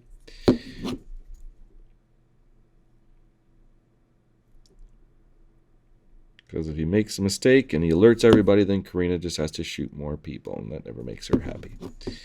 She's a good shot, doesn't mean she likes to shoot. All right, there we go. And now we're going to do let's do the bracers. Now, what I was saying earlier, now we need to be careful not to get splotches of this dark color on anything which we've already painted a light color, because it'll be difficult to go back through again and fix those mistakes. You essentially will have to do the layers that were used to build up the light color over again if you splash the wrong color of paint, particularly a dark paint, over the top of something which has already been finished. So I'm going to be a little bit cautious here. No mistakes are permanent, right? Like, you can always repair the damage. It's just a question of how much time it's going to take, and whether you want to do that. Another approach is just incorporate those blobs of paint as features. Turn that extra dark blob of paint into an ink stain, or a tattoo, or a design on the clothing, or something along those lines to justify its existence, and pretend you meant to have it there all along. Anybody questions you, you can be like, well, you know, I intended to do that. It's for this reason. I remember reading somebody's discussion about how they did that sort of thing, and basically when they made a mistake like that, they made sure to make it again at least twice more. Because if you did it once, the judges could argue that's a mistake. But if you did it 3 times, clearly it was deliberate and for a reason. It's a texture, it's a feature, it's a color, it's a whatever. And I've occasionally, as a judge, seen people do that. And I remember one guy in particular, I was talking to him about his entry. And he just straight up said to me, yeah, I was doing the finishing work, and I squeezed the airbrush too hard, made a mess, and I was just like, to hell with it, and I kept going. And he turned his finished bust that he was trying to do sort of glazing onto into a giant green OSL project, and just never looked back.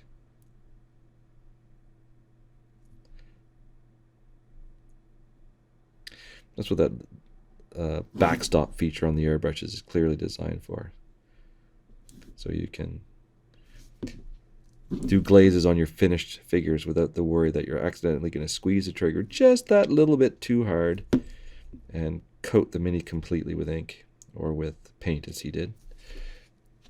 In fact, as I recall, in that case, he was trying to do a subtle OSL effect and ended up just having gone way too far with, you know, because he basically put too much paint on. So he just rolled with it and turned his whole figure aqua.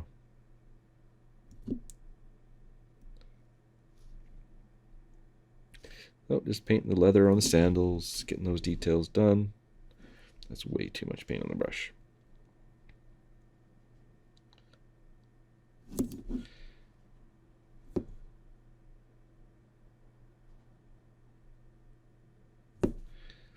The sandals, look at these little greaves on the front of them.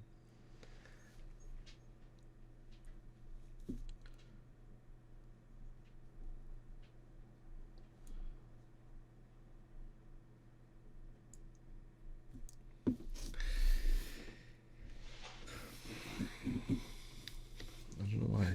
No matter what I do, it's not really sharp. All right, gourds and pouches and all those things going to be this color as well. Little potion bottle looking things. Leather belts. I paint all the belt buckles and things this color too, even though they might be metallic later. If I leave them that light gray color, the whatever metallic I put on them later is not going to look very good. The metallics need a darker base. So we're going to just paint all those things this color. And go slowly and carefully to avoid making any big blotches of paint on our light colored stuff that's finished. Just have to keep saying that to myself, remind myself, why am I going so slow? Why am I not just ripping along, going fast? It's because I need to be careful not to get big splotches of brown paint on all the other stuff which is already finished. The most difficult thing on this mini is going to be that blue piping. Painting that blue stripe all the way around his clothing is going to be the most difficult part of this figure. For exactly that reason, I'm going to need to be careful to avoid accidentally getting that paint on everything. Now there are techniques you can use to clean that stuff up, but they can be quite challenging and you need to be proficient in it before you make a rescue attempt. So better to, at this stage, just kind of be careful and go slow.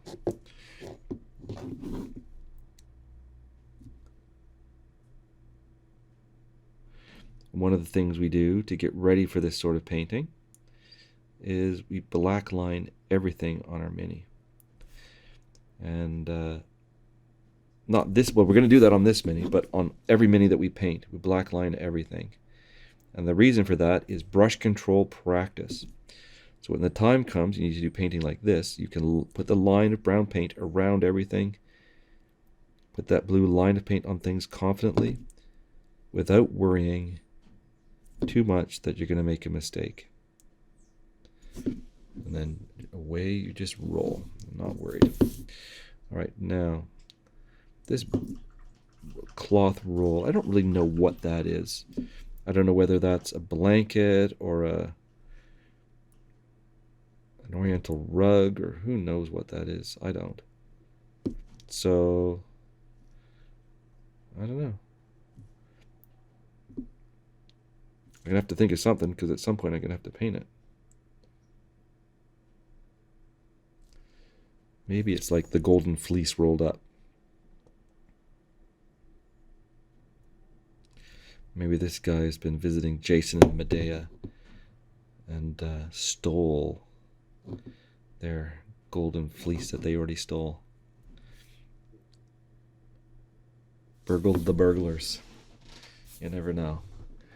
Greek mythology, anything can happen. All right, I'm pretty happy with that. So I need to let that dry before doing the next step on that. While that's drying, I think we'll do a little bit of work on that wood. I'm going to take some burgundy wine. Why burgundy wine? No particular reason. I just grabbed that one. And I mixed that with that color we used for the wood earlier. So whatever color you use for the wood, make a mixture of that with burgundy wine. So just make a slightly more purpley, slightly darker version of that color. And we're going to paint the bottom of the staff that color. So there's our light direction, like that. So any part of the staff that I can't see right now is going to be this purple. So if we look at the owl's head, the underneath of the owl's head is going to be this color, the underneath of that ear. So we just work our way all the way around anything that we painted wood, and we paint the bottom side of it away from our light, this purple color.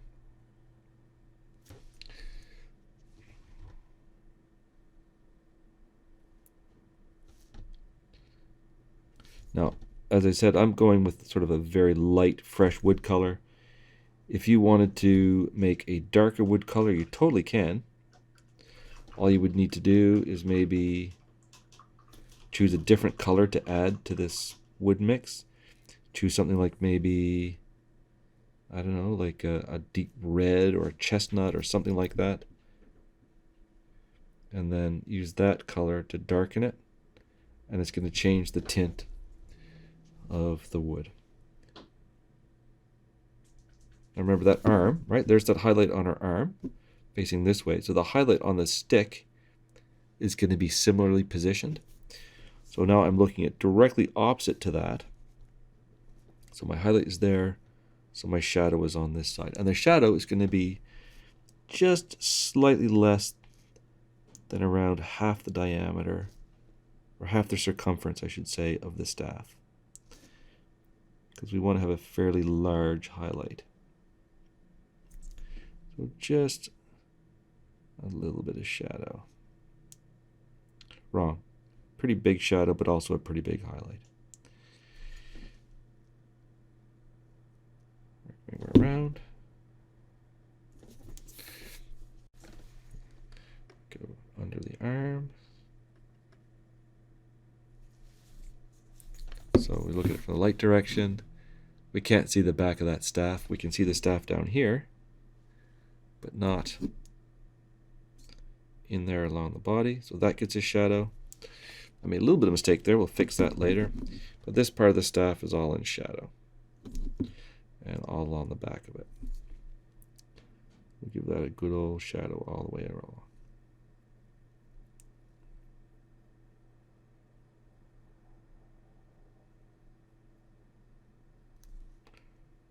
Oops.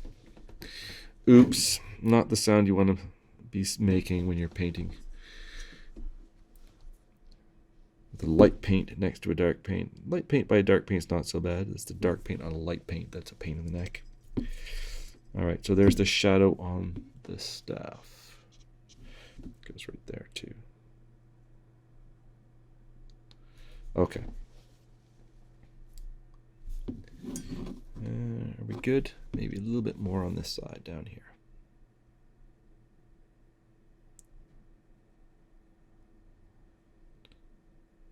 And you can see as that dries, it's gotten quite dark. Quite appropriate for what we're doing here.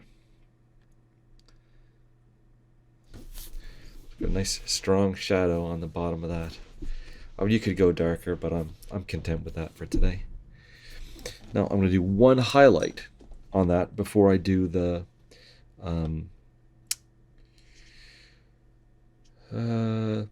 sepia wash that I was playing. So I'm going to mix some creamy ivory into that to make a slightly lighter color.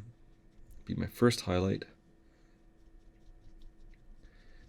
Okay, and then we're going to highlight the staff the same way as we highlighted the arm. So we've got that line that faces towards the light. Do the same thing on that staff. So that line is going to be roughly in position with the highlight. So you can look through the mini towards that highlight. There's the highlight on the arms, and there's the highlight on the staff in a corresponding position. And this highlight can be quite large, like just short of 50% of the diameter of the staff. It shouldn't be like exactly 50%, it should be just less. There's a whole thing in there about Lambert's value scale and round objects. I don't really want to get into that. Just trust me that the highlight is going to be slightly smaller than whatever it was I said.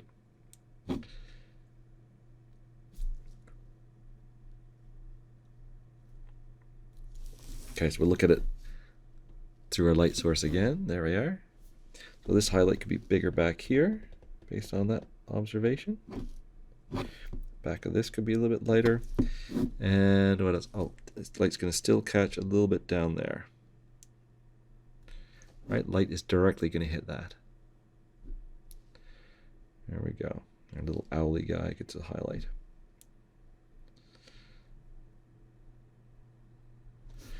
Okay, coming along. Now, we're going to let that dry before we put the sepia on it. We don't want to do that right away. It'll make the paint all lift off and it'll be a horrible mess. More of a horrible mess than it already is. So we're going to let that dry and we're going to do our next layers of leather. Harvest brown and orange brown. So there's the harvest brown. And here comes the orange brown. That's a triad called autumn browns, I think. Warm browns or autumn browns, one of those. Warm brown or autumn brown. I don't know.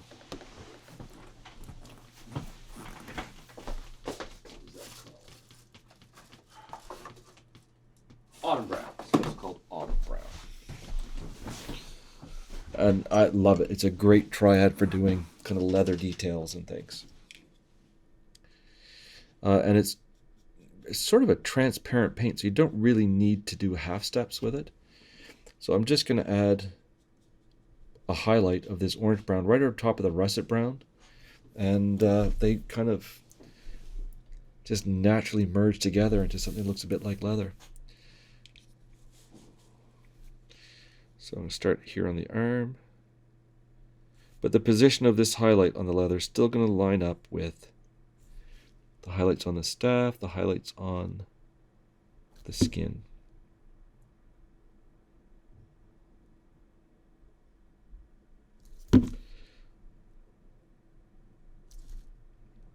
Oh, look, I made a mistake. Right there, you can see there's a blob of dark color hit the skin tone. He might be getting a dimple or a pet freckle or something there, whether he likes it or not.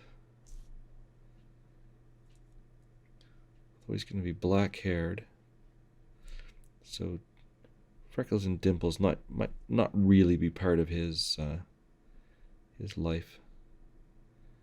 There's our gourd. Little leather straps on the gourd, little cap on the gourd, little leather belt pouch. Give these all the same highlight. We don't want to forget the strap on his other arm.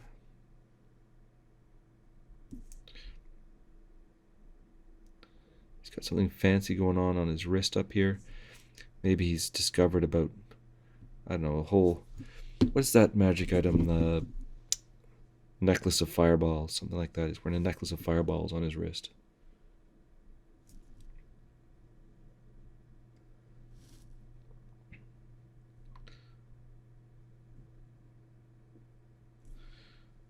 The straps. The leather scroll case.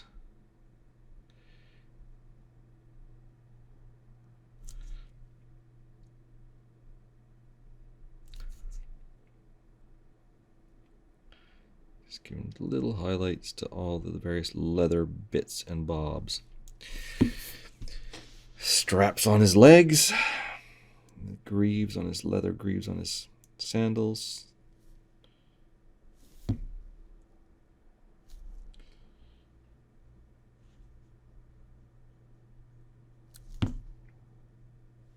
Oh, sorry, I drifted away. There we go, back.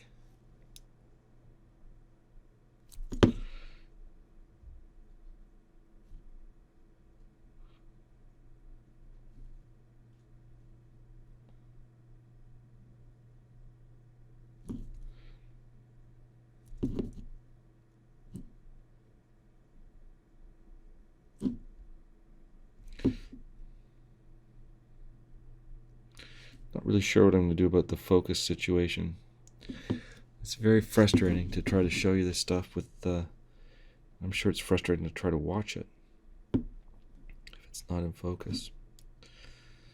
And I will tend to drift off the screen more when it's zoomed like that. So we've got to find a solution to that problem in the short term.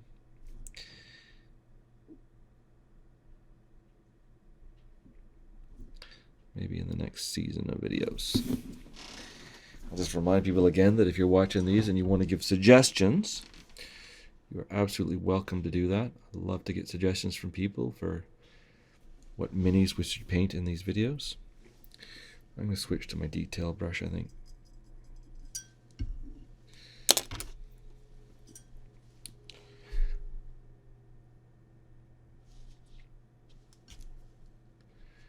So I've moved up to that orange-brown color. And I'm going to pick out all the details on these leather bits, edges of the leather shapes. Really focusing towards the light direction for those. Now there's other principles involved painting leather, like creating that slight shininess and mimicking the natural look of damaged leather. It's a bit beyond the scope of what I'm trying to do today, so I'm not going to really do too much of that.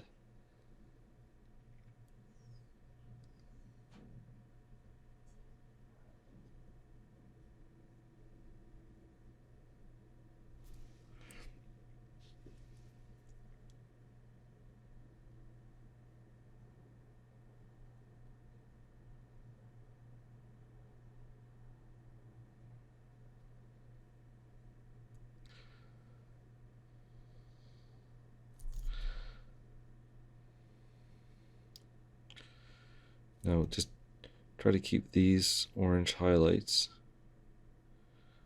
They don't have to be perfectly smooth or anything like that, but try to keep them in the general direction of our light source still, all right? Just always keep in mind which way the light's shining on the object. Do another orange highlight out here on the leather.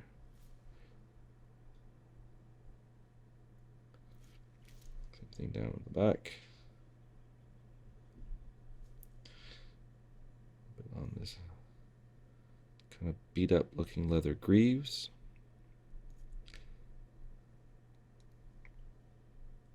I guess those are not greaves, they're just sandals. They're just leather sandals. They're nothing, they're not some special kind of armor or anything like that. They're just basic sandals.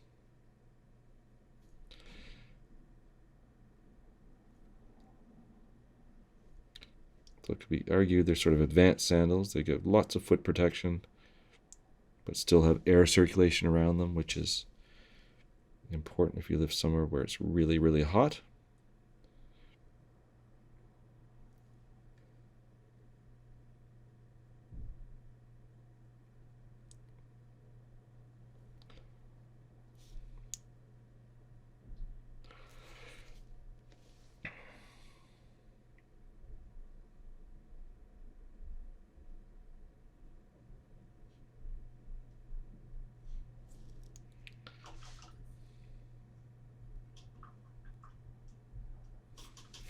Alright, so now we got all that equipment picked out. I don't think we can put it off any longer. Yes, we can. We can put off doing the blue a little bit longer. I'm going to grab that sepia wash, which I think is going to be a little too dark for this job. We're doing it anyway, see how it looks. I'm going to grab a slightly larger brush, and I'm going to just work the wash into the onto the scroll and on the staff,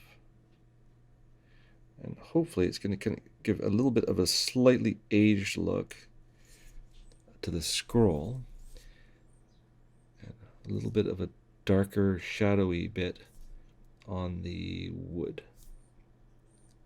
It's kind of what I'm looking for. Could be totally wrong, might look totally like crap. Wouldn't be the first time. Does that bother me? Nope.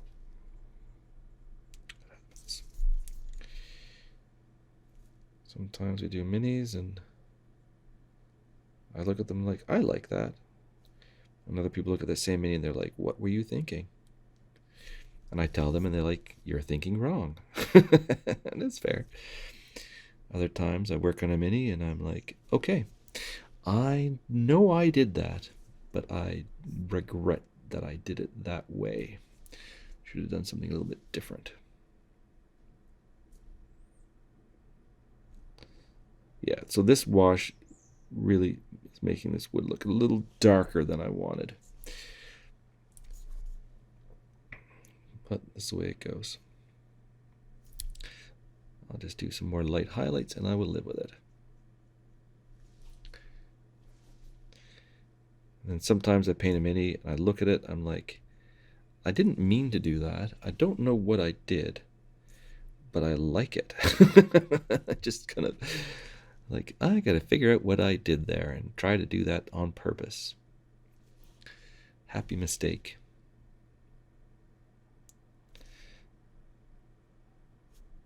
Why did that blending suddenly work so well? Did I do that, or was it an accident? See, that's looking quite dark now, darker than I intended. I still like the look of it, you know. I kind of like the way it's coming along. Gonna put that color everywhere on the staff, except for the little leather bits that are by the staff handle. Now these washes, just glancing or just barely touching something with these is going to leave a stain. So you do want to be a little bit cautious about skin tone, about the clothing, and try to keep working. You won't let anything sit, because it dries very quickly, and you end up with those coffee stain effects, tide marks, very, very quickly if you pause. So you want to keep working the material, keep pushing it along, don't let it sit and dry in one spot, and that will help you avoid those unfortunate gross looking marks. Now we're going to highlight on top of this again once it's dry.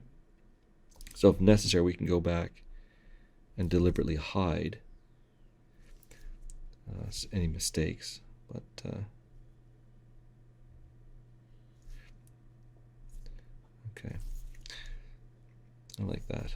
I kind of wrecked my shadow that I had before. The shadow is a lot less obvious now, but I don't know. I still like it. Okay, so now we need to paint blue. Gonna grab my tropical blue,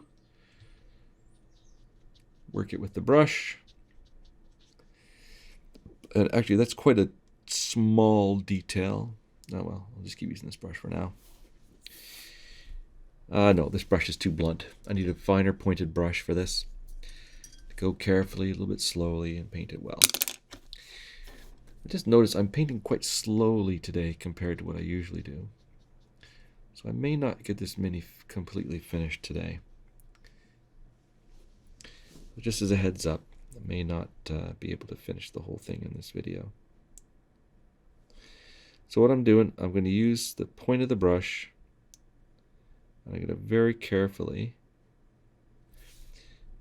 line these little piping shapes are sculpted, right? So as if I was black lining, I'm going to put a line around the blue shapes as precisely as I can, and then I'll come back and I'll paint the center of the shapes after I've painted the sides. And if I'm careful, that's going to mean that the blue is less likely to end up splotched everywhere on the white clothing,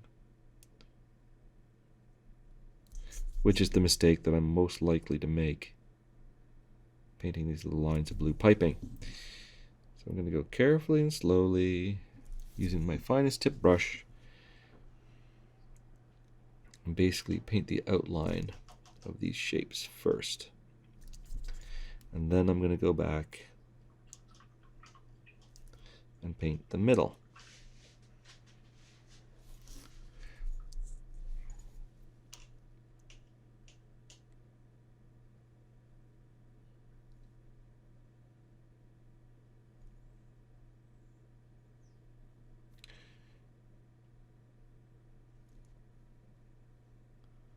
So continuing on with outlining.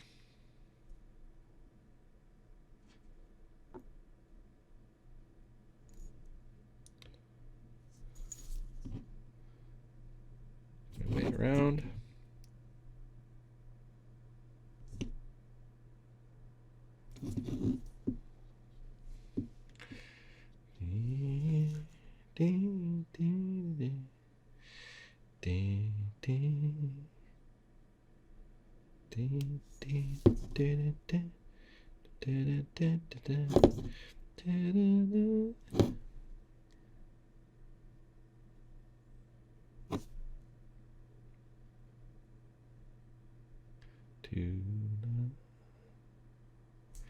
There we go, there's the first bit done. And I'll go back and paint the center of those shapes, fill them in with blue. It's like when they taught you in kindergarten how to color. Paint Paint, draw the outline, color the shape. Oh, just realized that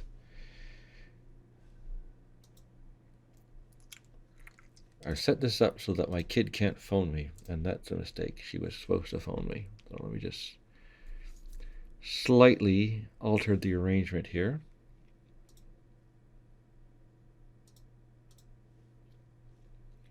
Pray that I do not alter it further.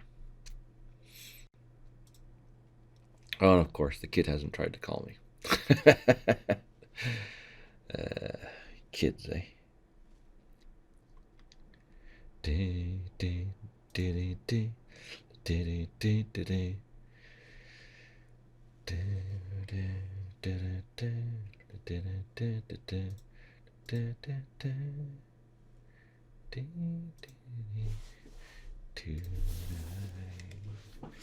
Painting blue.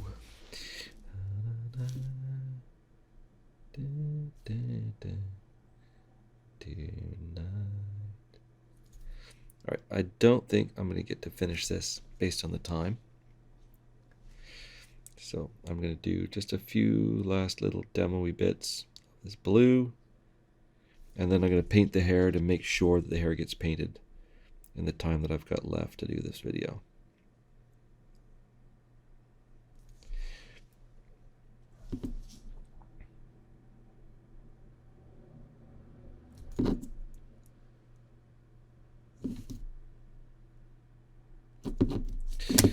I do want to say one more time before I forget that I hope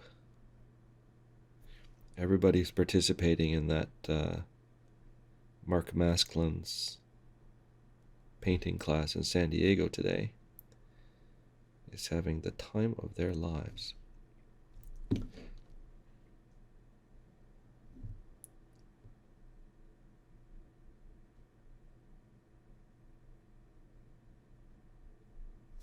Hashtag not jealous at all. Sorry. I know it's bad manners to laugh at your own jokes. Okay, so for that blue piping now, the last thing I want to do just with that, I'm going to add some linen white to it, make a lighter version of it. And wherever I've got these highlights in the white, I'm going to add a highlight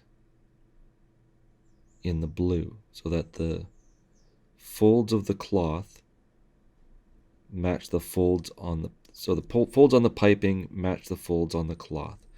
It'll look very flat and unnatural if they don't. So just look for wherever those highlights landed, and we're going to highlight the blue with this lighter blue color and all of those spots. So like this rounded shape here, it's going to have this highlight.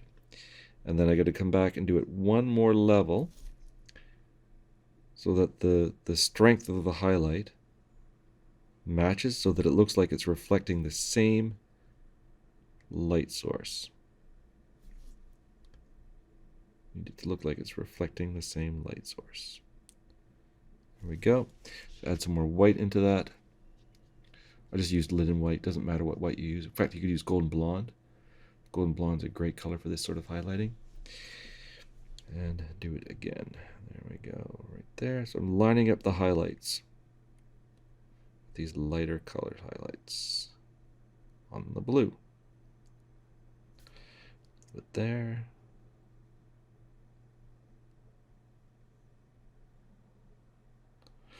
I'm not a big fan of this type of sculpting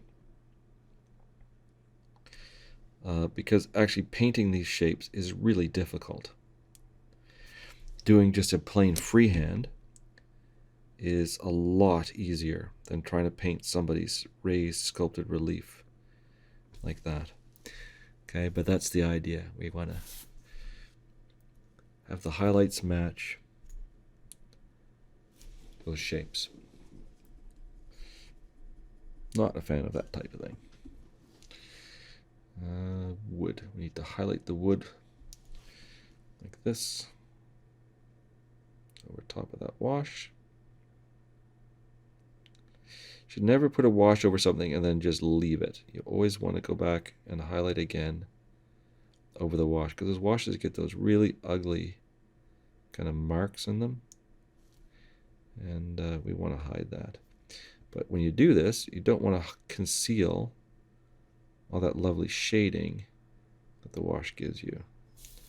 But you can't just rely on the wash for that. You've got to create your own highlights as well.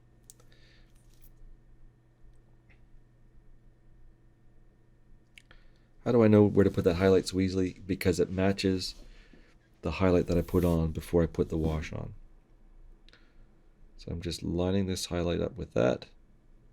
Again, a little wooden owl.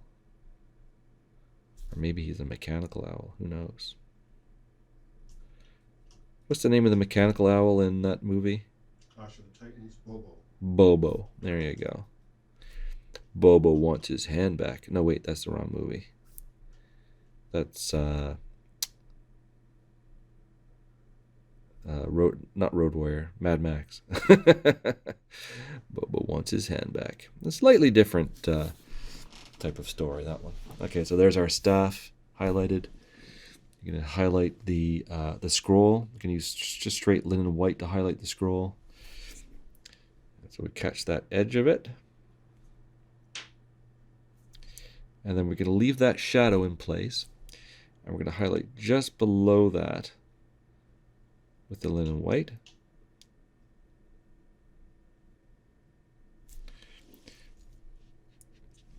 So that you get that three-dimensional impression that like the cloth of the scroll wrapped around. And you could go back and blackline that as well. In fact, I know I would. Just to make sure that those surfaces look really separate.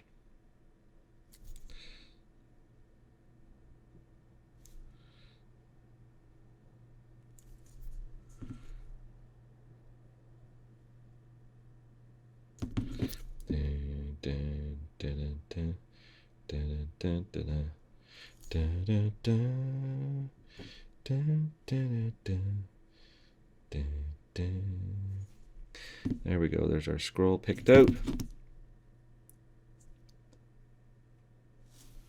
Okay. I'm getting there. Do a little, just a little tiny bit of linen white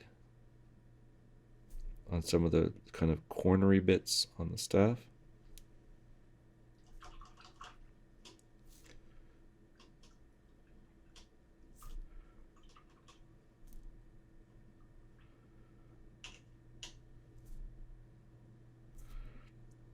Stand it a little bit better.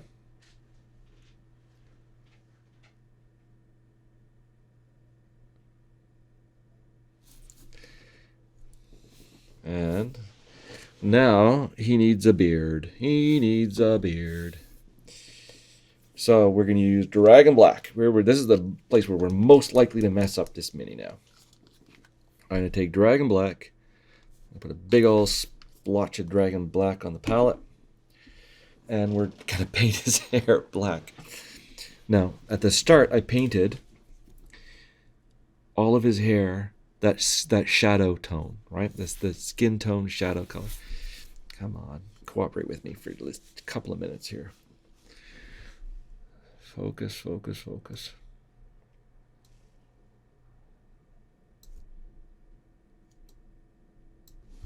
Wait, time for a new camera.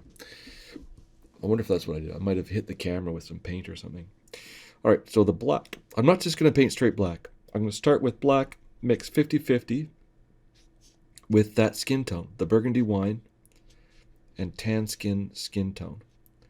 Okay, so I'm making a very, very dark version of that paint. And so, like, in the edge of a hairline where that black hair is going to start, this color would be like that where the hair is not fully filling in the space yet. So the skin shows through just a little bit. So I'm going to go to the beard. We'll start with the beard and the mustache. And I'm using my best detail brush for this. And I go look for let's start with the mustache. Figure out where the mustache starts. And just start putting little dash marks to paint that mustache, link it down into the beard. There's the edge of the beard. Okay. that transition zone in the skin between the skin and the hair with this color.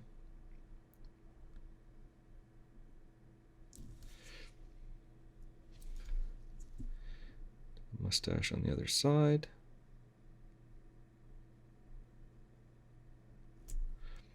Tie in the beard to the skin.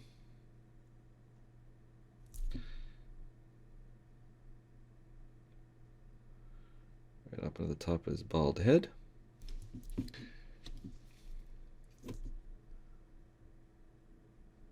I still don't know what the heck that is on his neck.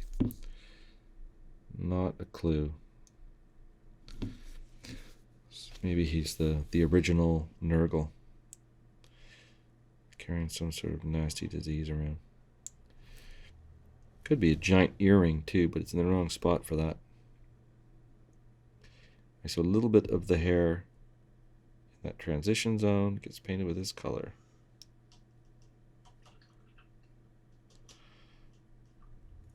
Okay, so now his beard's defined.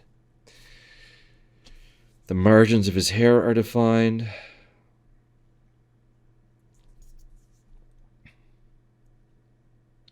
Need to do that on the back of his head as well.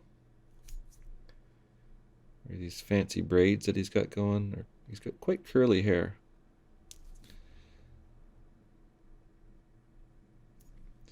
Let me paint that whole mass of hair this color.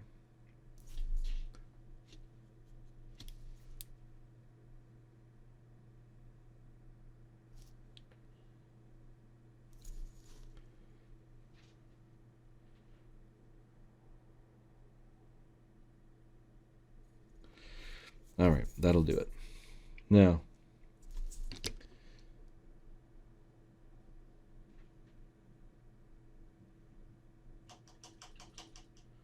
next step is we're going to paint black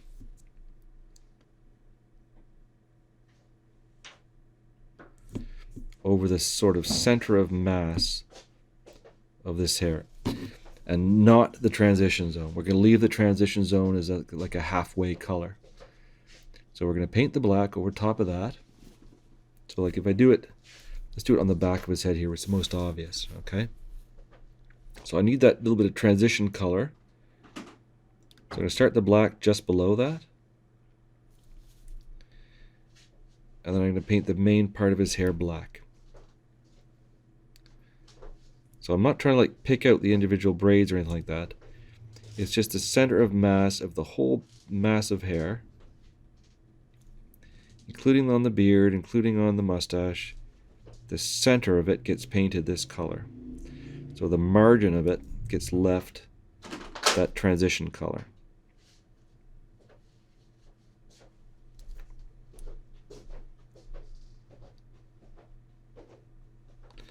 After I do that, then I can go back and highlight the black hair.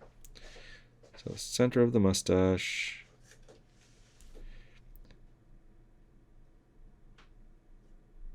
Center of the beard.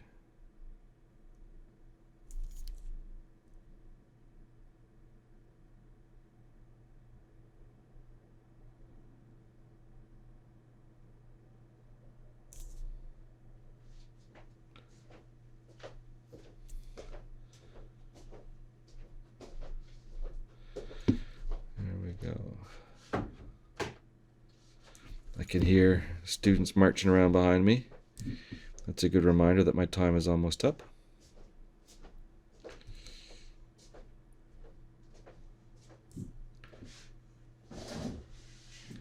And now would be a good time not to get distracted and start blacklining everything, because that's what my instinct is to do.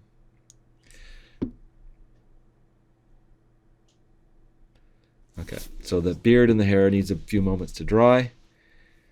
That's probably long enough. And now I'm going to take some of that black. It doesn't really matter what color I mix into it. Some of the skin tone, some of the creamy ivory, whatever it is. Just a little bit lighter color.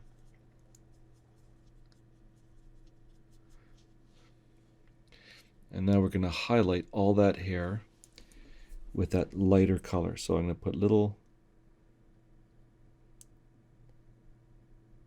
highlights on the center of each of these sort of ringlet, curly sections of beard.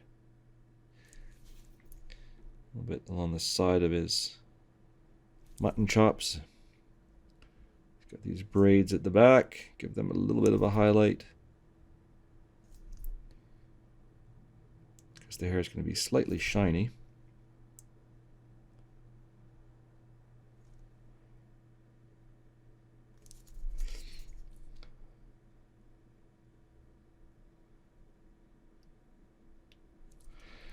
And that's probably enough of that.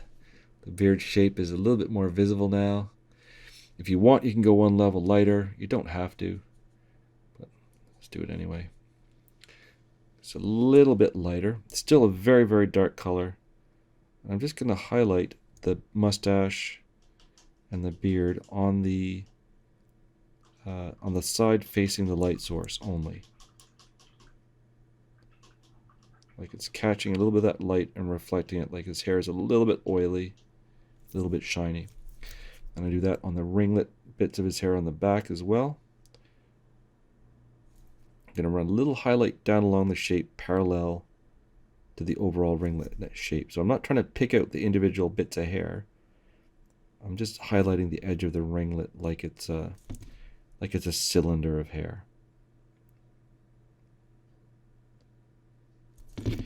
And then I think for this guy, the last step is going to be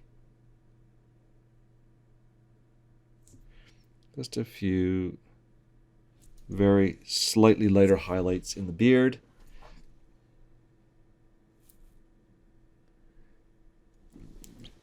And the mustache to make it look like he's got some salt and pepper going on, gray hair. So I'm just got a little bit more creamy ivory, and I'm going to do a few tiny little dots of this in the mustache. Really just like maybe 5 dots total. Couple at random spots in the beard so it looks a bit like salt and pepper gray. And that, maybe a little bit of the gray at the temples. Gray hair starts at the temples too.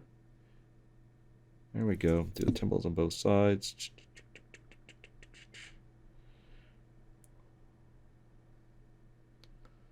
There. Starting to look a bit like, I know who that guy is. I just realized whoever the sculptor was sculpting somebody specific, but I'm not going to say who it was. All right, there we go. So what I do need to finish on this guy, I need to finish the blue piping. I need to do some dark lining on all those different shapes. I need to paint the stones on the base. And then I need to go back and do the bracelet and these amulets and things on his neck. And then we could call that a finished figure. A few little tufts of grass on the base maybe, and he'd be done. So there you go. There he is, Giannis the wizard.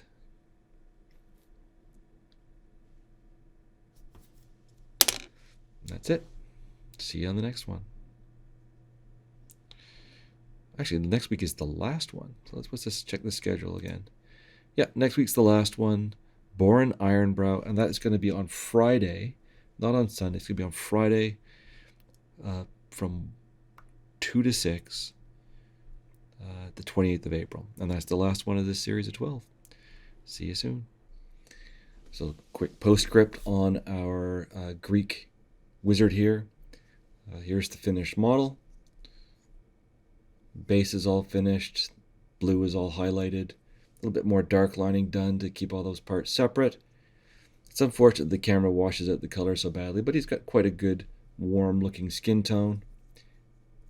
And there he is, ready to go on your game table, or ready to be refined further and turned into a display model. Ready to go. So there he is, Giannis, our Greek mage with his owl staff. Okay, that's it. We'll see you the next time.